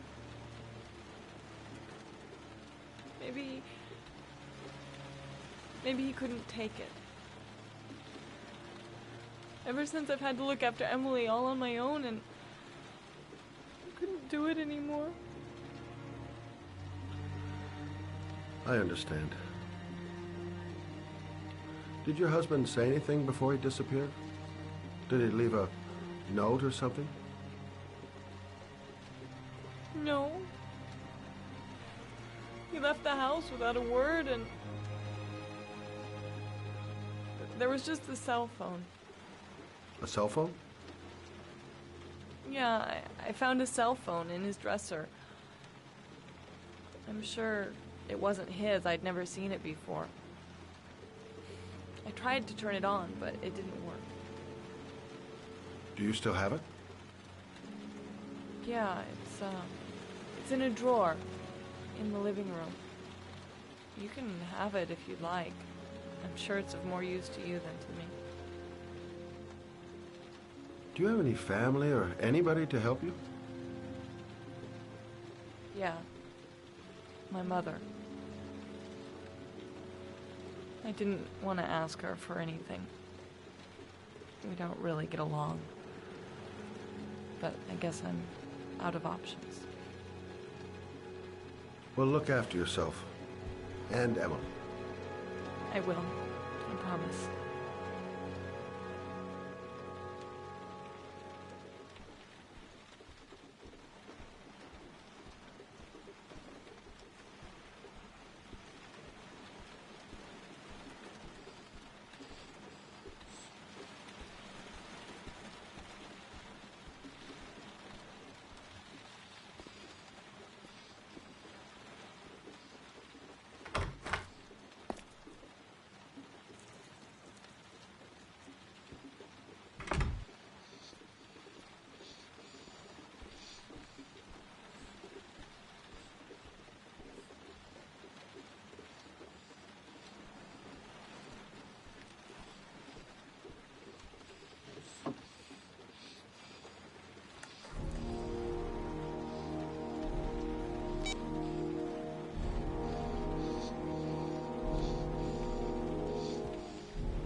Excuse me?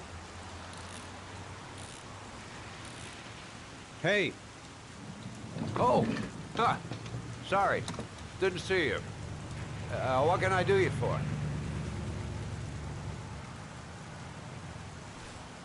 I'd like to get my car.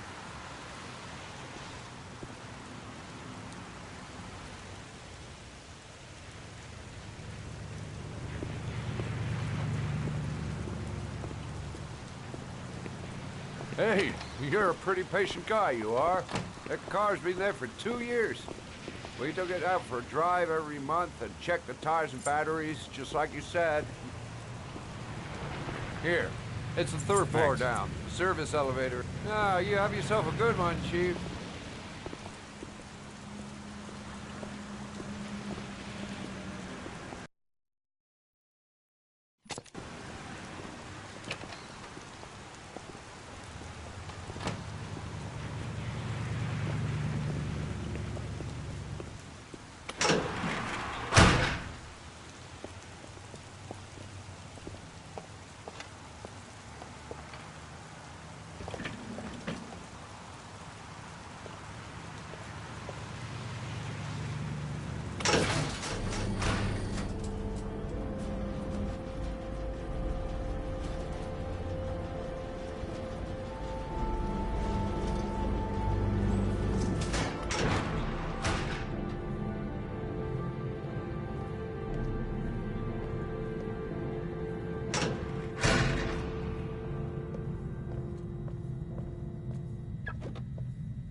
Your destination is 4 miles from here.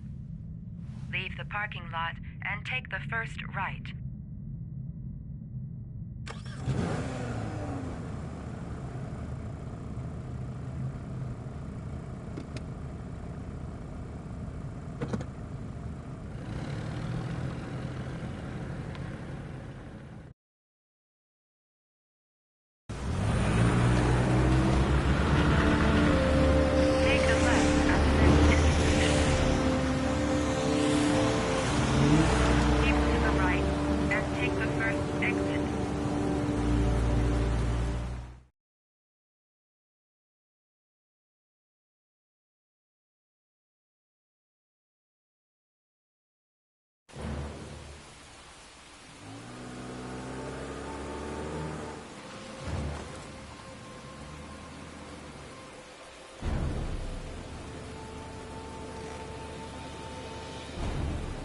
Reached your destination.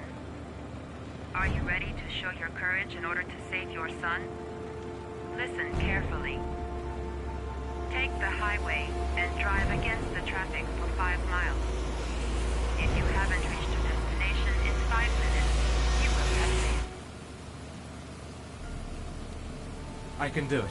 I'd do anything to save my son. If I succeed, I'll get more letters for the hangar.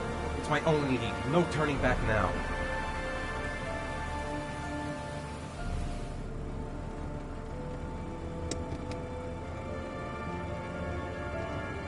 I've got to do it. For Sean's sake. I have no choice.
press the screen.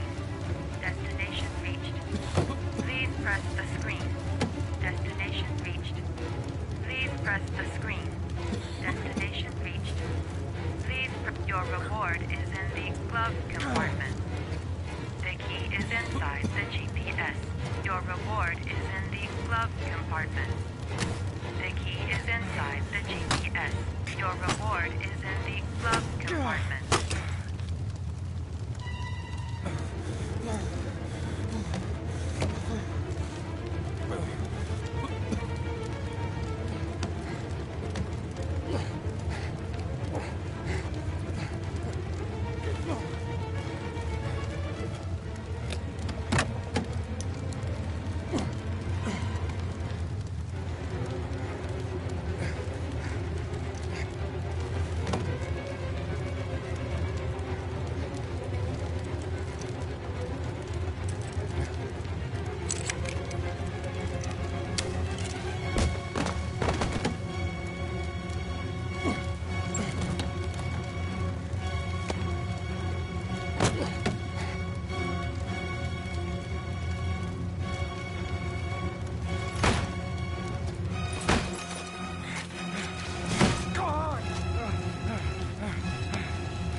The atmosphere here is one of concern, as there is still no news of 10-year-old Sean Mars, who disappeared yesterday.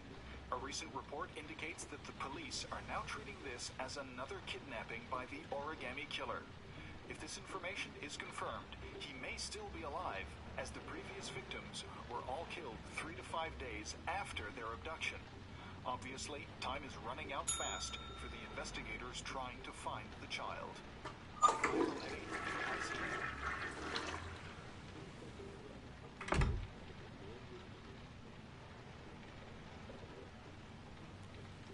Hello there, sweetheart. What can I do for you? I'd like a room. For you? Anything. Feeling the register.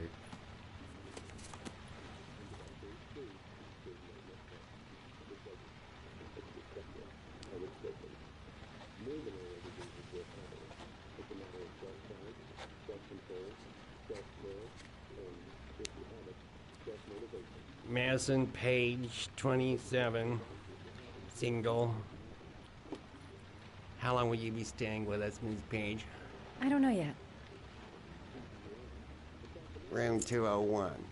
Last floor, stairs on the right, in the courtyard. Thanks. The pleasure was all mine. That's for sure.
Sir? Are you all right? I'll call an ambulance. No ambulance. You're badly hurt. You need a doctor. Please, just help me to my room. It's number 207.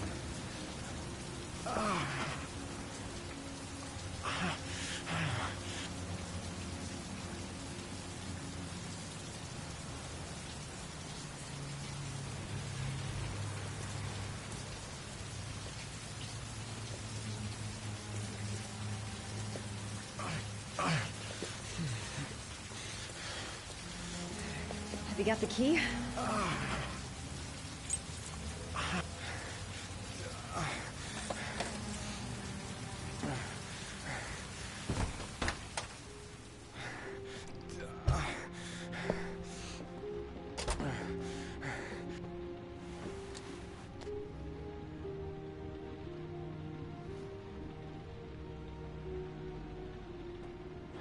You're really in bad shape. You should see a doctor. Must have one, maybe two broken ribs. It's not fatal. But it's sore as hell. Your head is bleeding. It looks deep.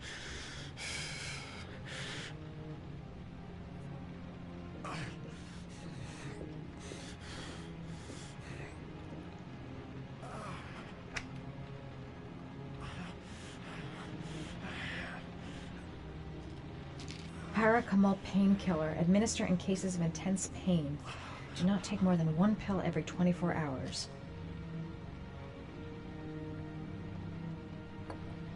Paraphenol anti-fever.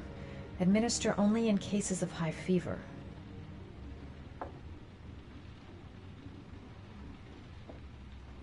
Necophren 100 antibiotics. Administer to combat infection.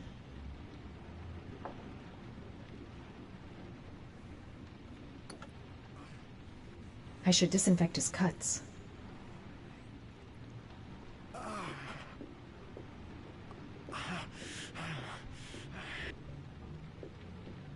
I'm gonna disinfect your wound. This might hurt a little.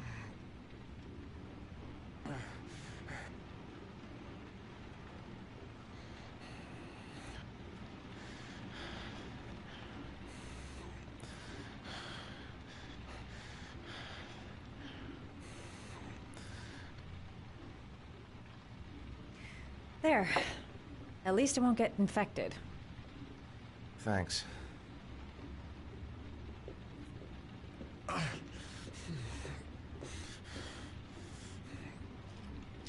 Paracetamol painkiller. Administer in cases of intense pain. Do not take more than one pill every 24 hours. Here. Take this. It should do you What some is good. it? It's a painkiller. It'll help reduce the pain. It says on the box to take one every 24 hours. I don't think it's a good idea to exceed the dose. I can't afford to wait. I wouldn't move around for a few days if I were you. I'm gonna take a shower. All right, let me help you.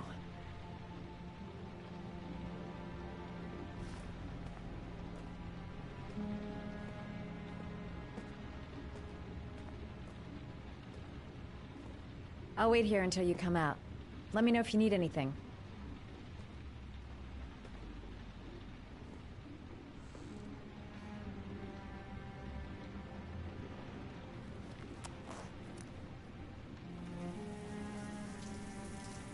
Talk to me.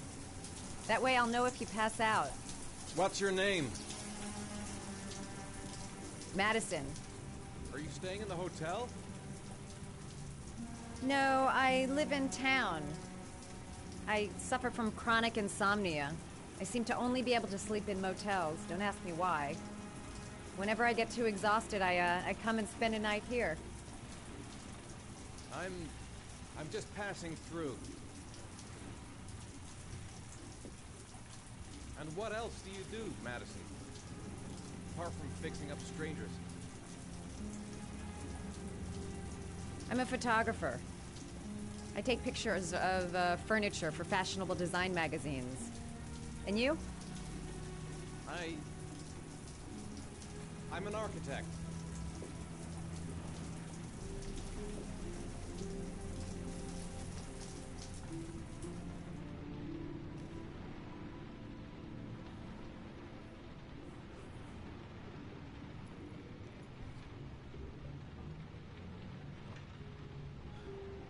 Thanks for staying. I feel a lot better now. Okay. I better get going then.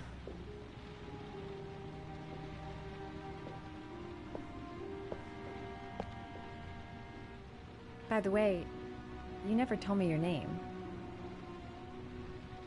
Ethan. Be careful, Ethan.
Was that the first time? Sorry? First time you killed somebody?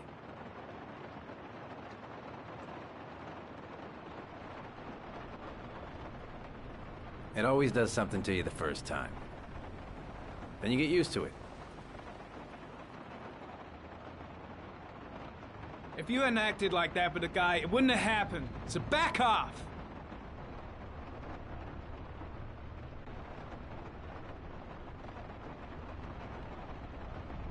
That's him.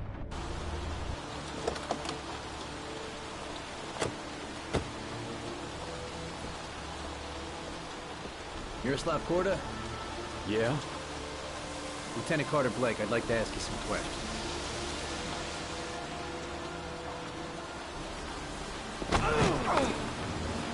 Shit, don't just stand there, he's gonna get away! Ah! Hey man, watch it, dude!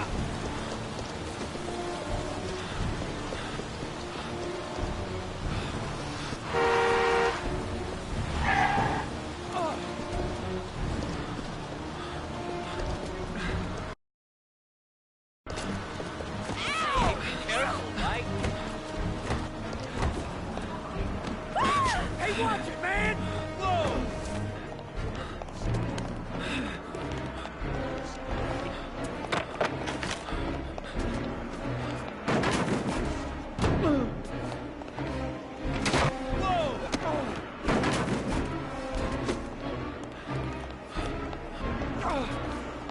Hey, man, watch it!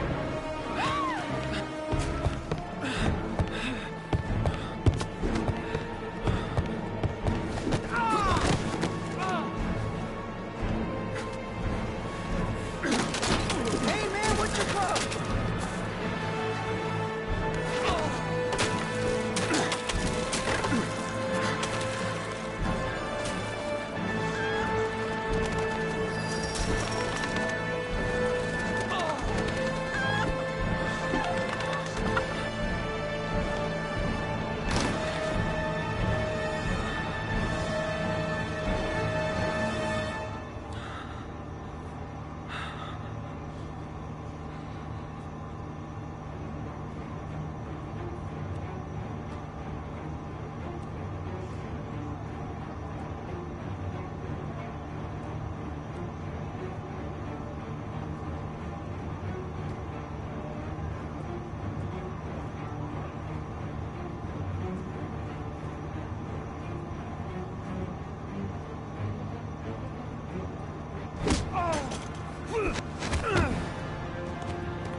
This time it looks like we got our origami killer.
You said I could contact you if I remembered anything.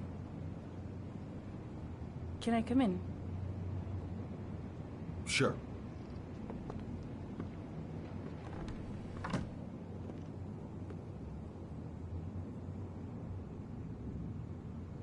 Let me take your coat.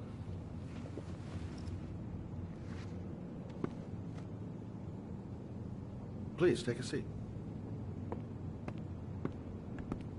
Didn't really expect to see her again. Wonder what she wants.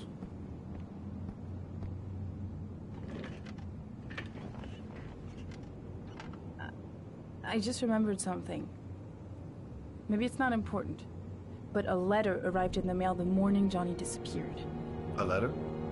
What kind of a letter? It was addressed to Johnny's father.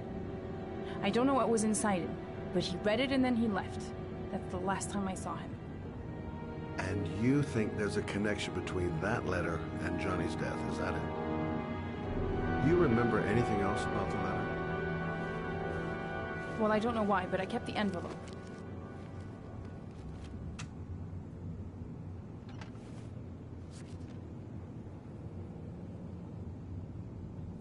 Nothing particular.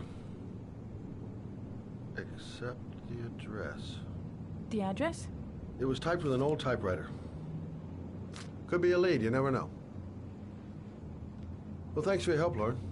I'll let you know if it leads to anything. Wait, I can't just sit around and do nothing while you're out there looking for the man who killed my son. Ever since you came around, I've been thinking, and I want to come with you. Help you in your investigation? The answer is no. If you won't let me help you, I'm keeping the envelope. It's all or nothing. Listen, an investigation like this is dangerous. And I don't have time to play the bodyguard. How many clues have you got, Mr. Shelby? This envelope. Maybe your only link to the killer. I understand. It was a stupid idea. Sorry for wasting your time, Mr. Shelby. Wait. You're really something special, Lauren. I'll give you that. I'm just a mother. A mother who wants to find out who killed her son. Are we partners?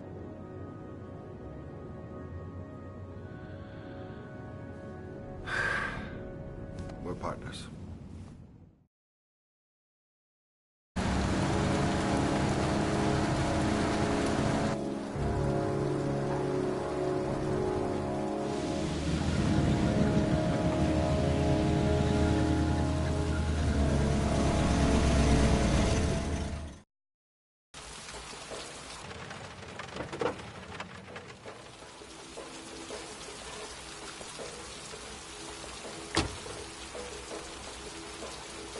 Maybe you better stay in the car. We're partners, remember? Wherever you go, I go.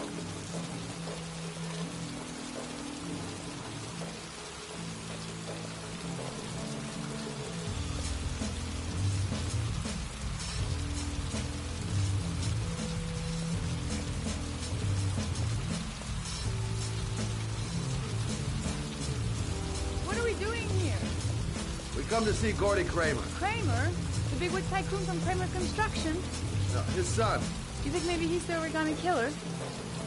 For now, I just have a few questions that need answers.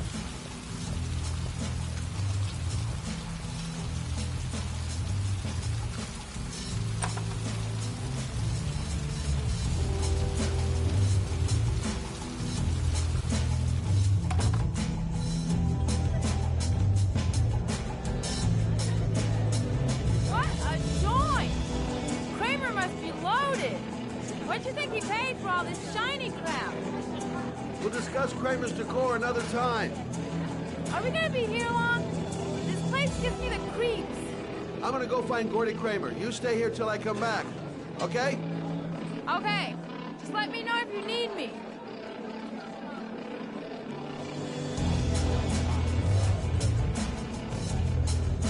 Excuse me. I'm looking for Gordy.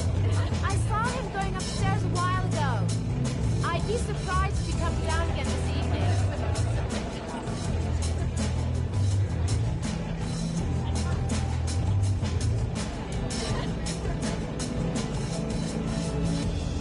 I'm a private detective. I'd like to speak to Gordy Kramer. Gordy hasn't seen anyone. Beat it.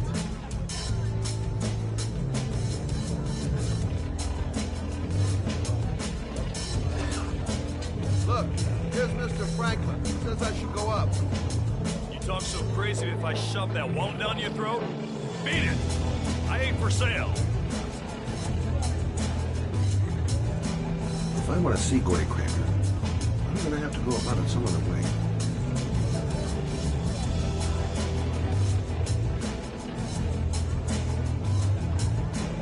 Okay, gotta find Gordy Kramer.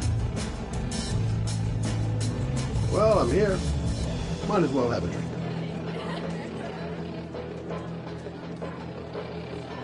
Hi, I'm Scott.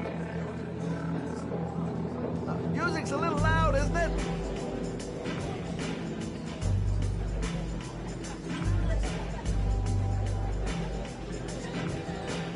Maybe bust a few heads?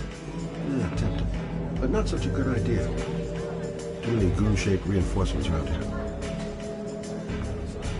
Those two goons and me seeing Gordy don't mix. Gonna have to think of another way to get rid of them. Don't know why they have that goddamn music so loud. Can't hear myself thinking here.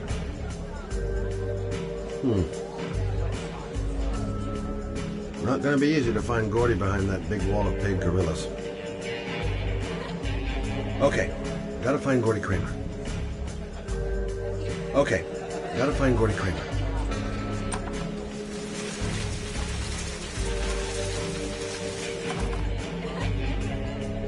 Booze, babes, and coke. Gordy Kramer seems to be quite the party animal.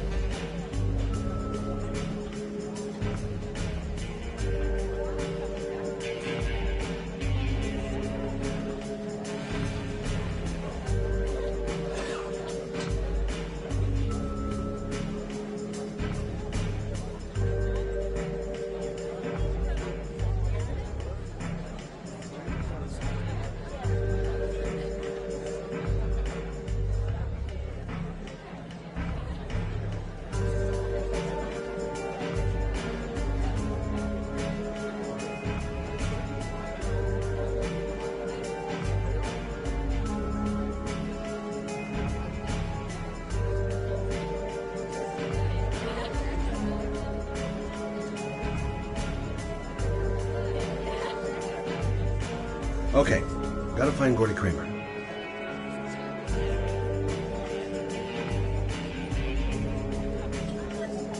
Whoa! You see that guy over there? Do you know what he said about you? What'd he say? The bastard! Ah, sort him out! You motherfucker!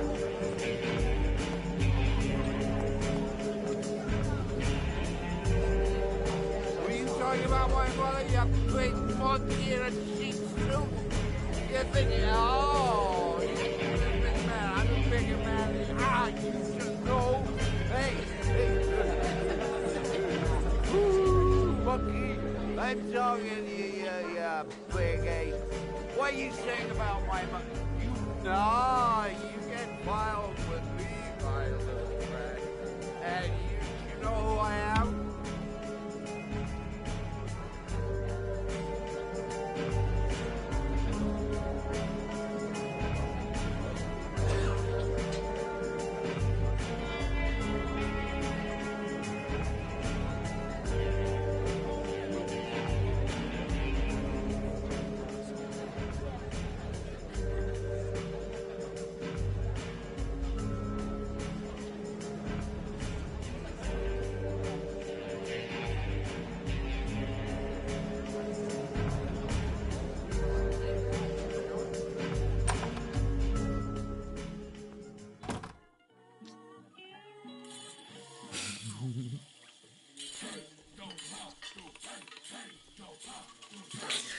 Mr. Kramer? Shh, this is the best part.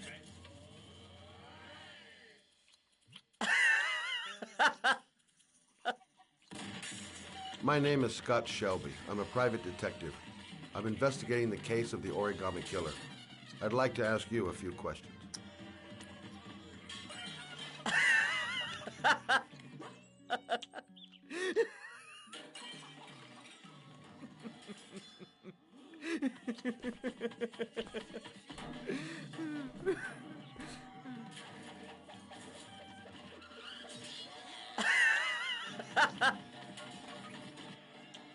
I'd like to know exactly what happened to little Joseph Brown.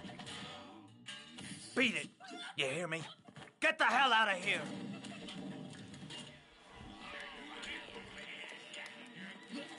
What do you want? A witness saw little Joseph Brown get in the back of your limousine. That was the last time anybody ever saw him. Now, I know you've been arrested and interrogated until your father made a little phone call and the file was closed. I'd like to hear your version of the facts. The kid was lost. I just offered to drive him home. The police arrived, I explained the misunderstanding, and I was released. End of story. Nothing to get excited about, right?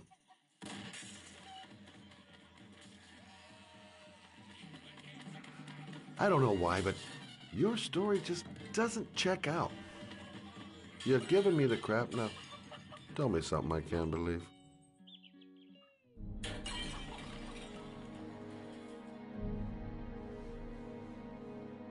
Very well. I'm the origami killer. I get my victims into my car. I drown them in rainwater. Then I dump them on a wasteland with an origami figure in one hand and an orchid on their chest. I do that because I'm bored, Mr. Shelby. And it's a creative and entertaining way of having fun. Is that good enough for you? Or do you want more? This interview is over. Get rid of this clown!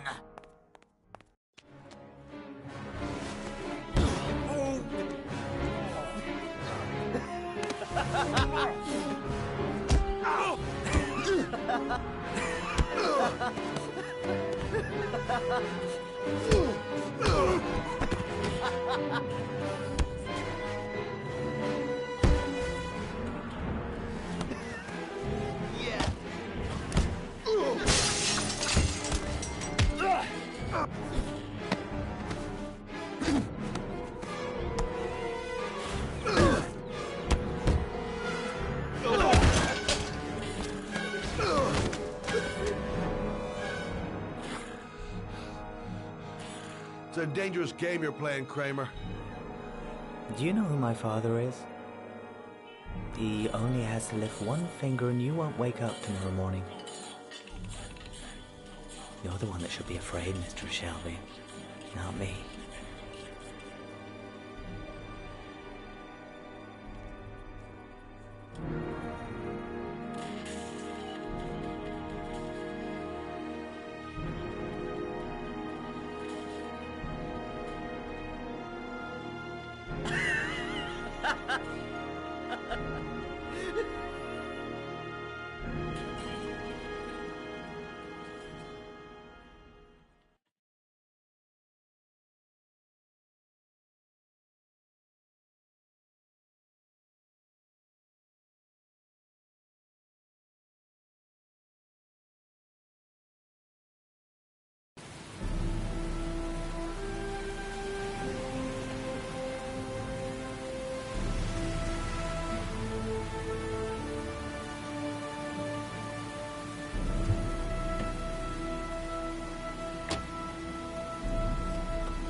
This is the old Pico power station.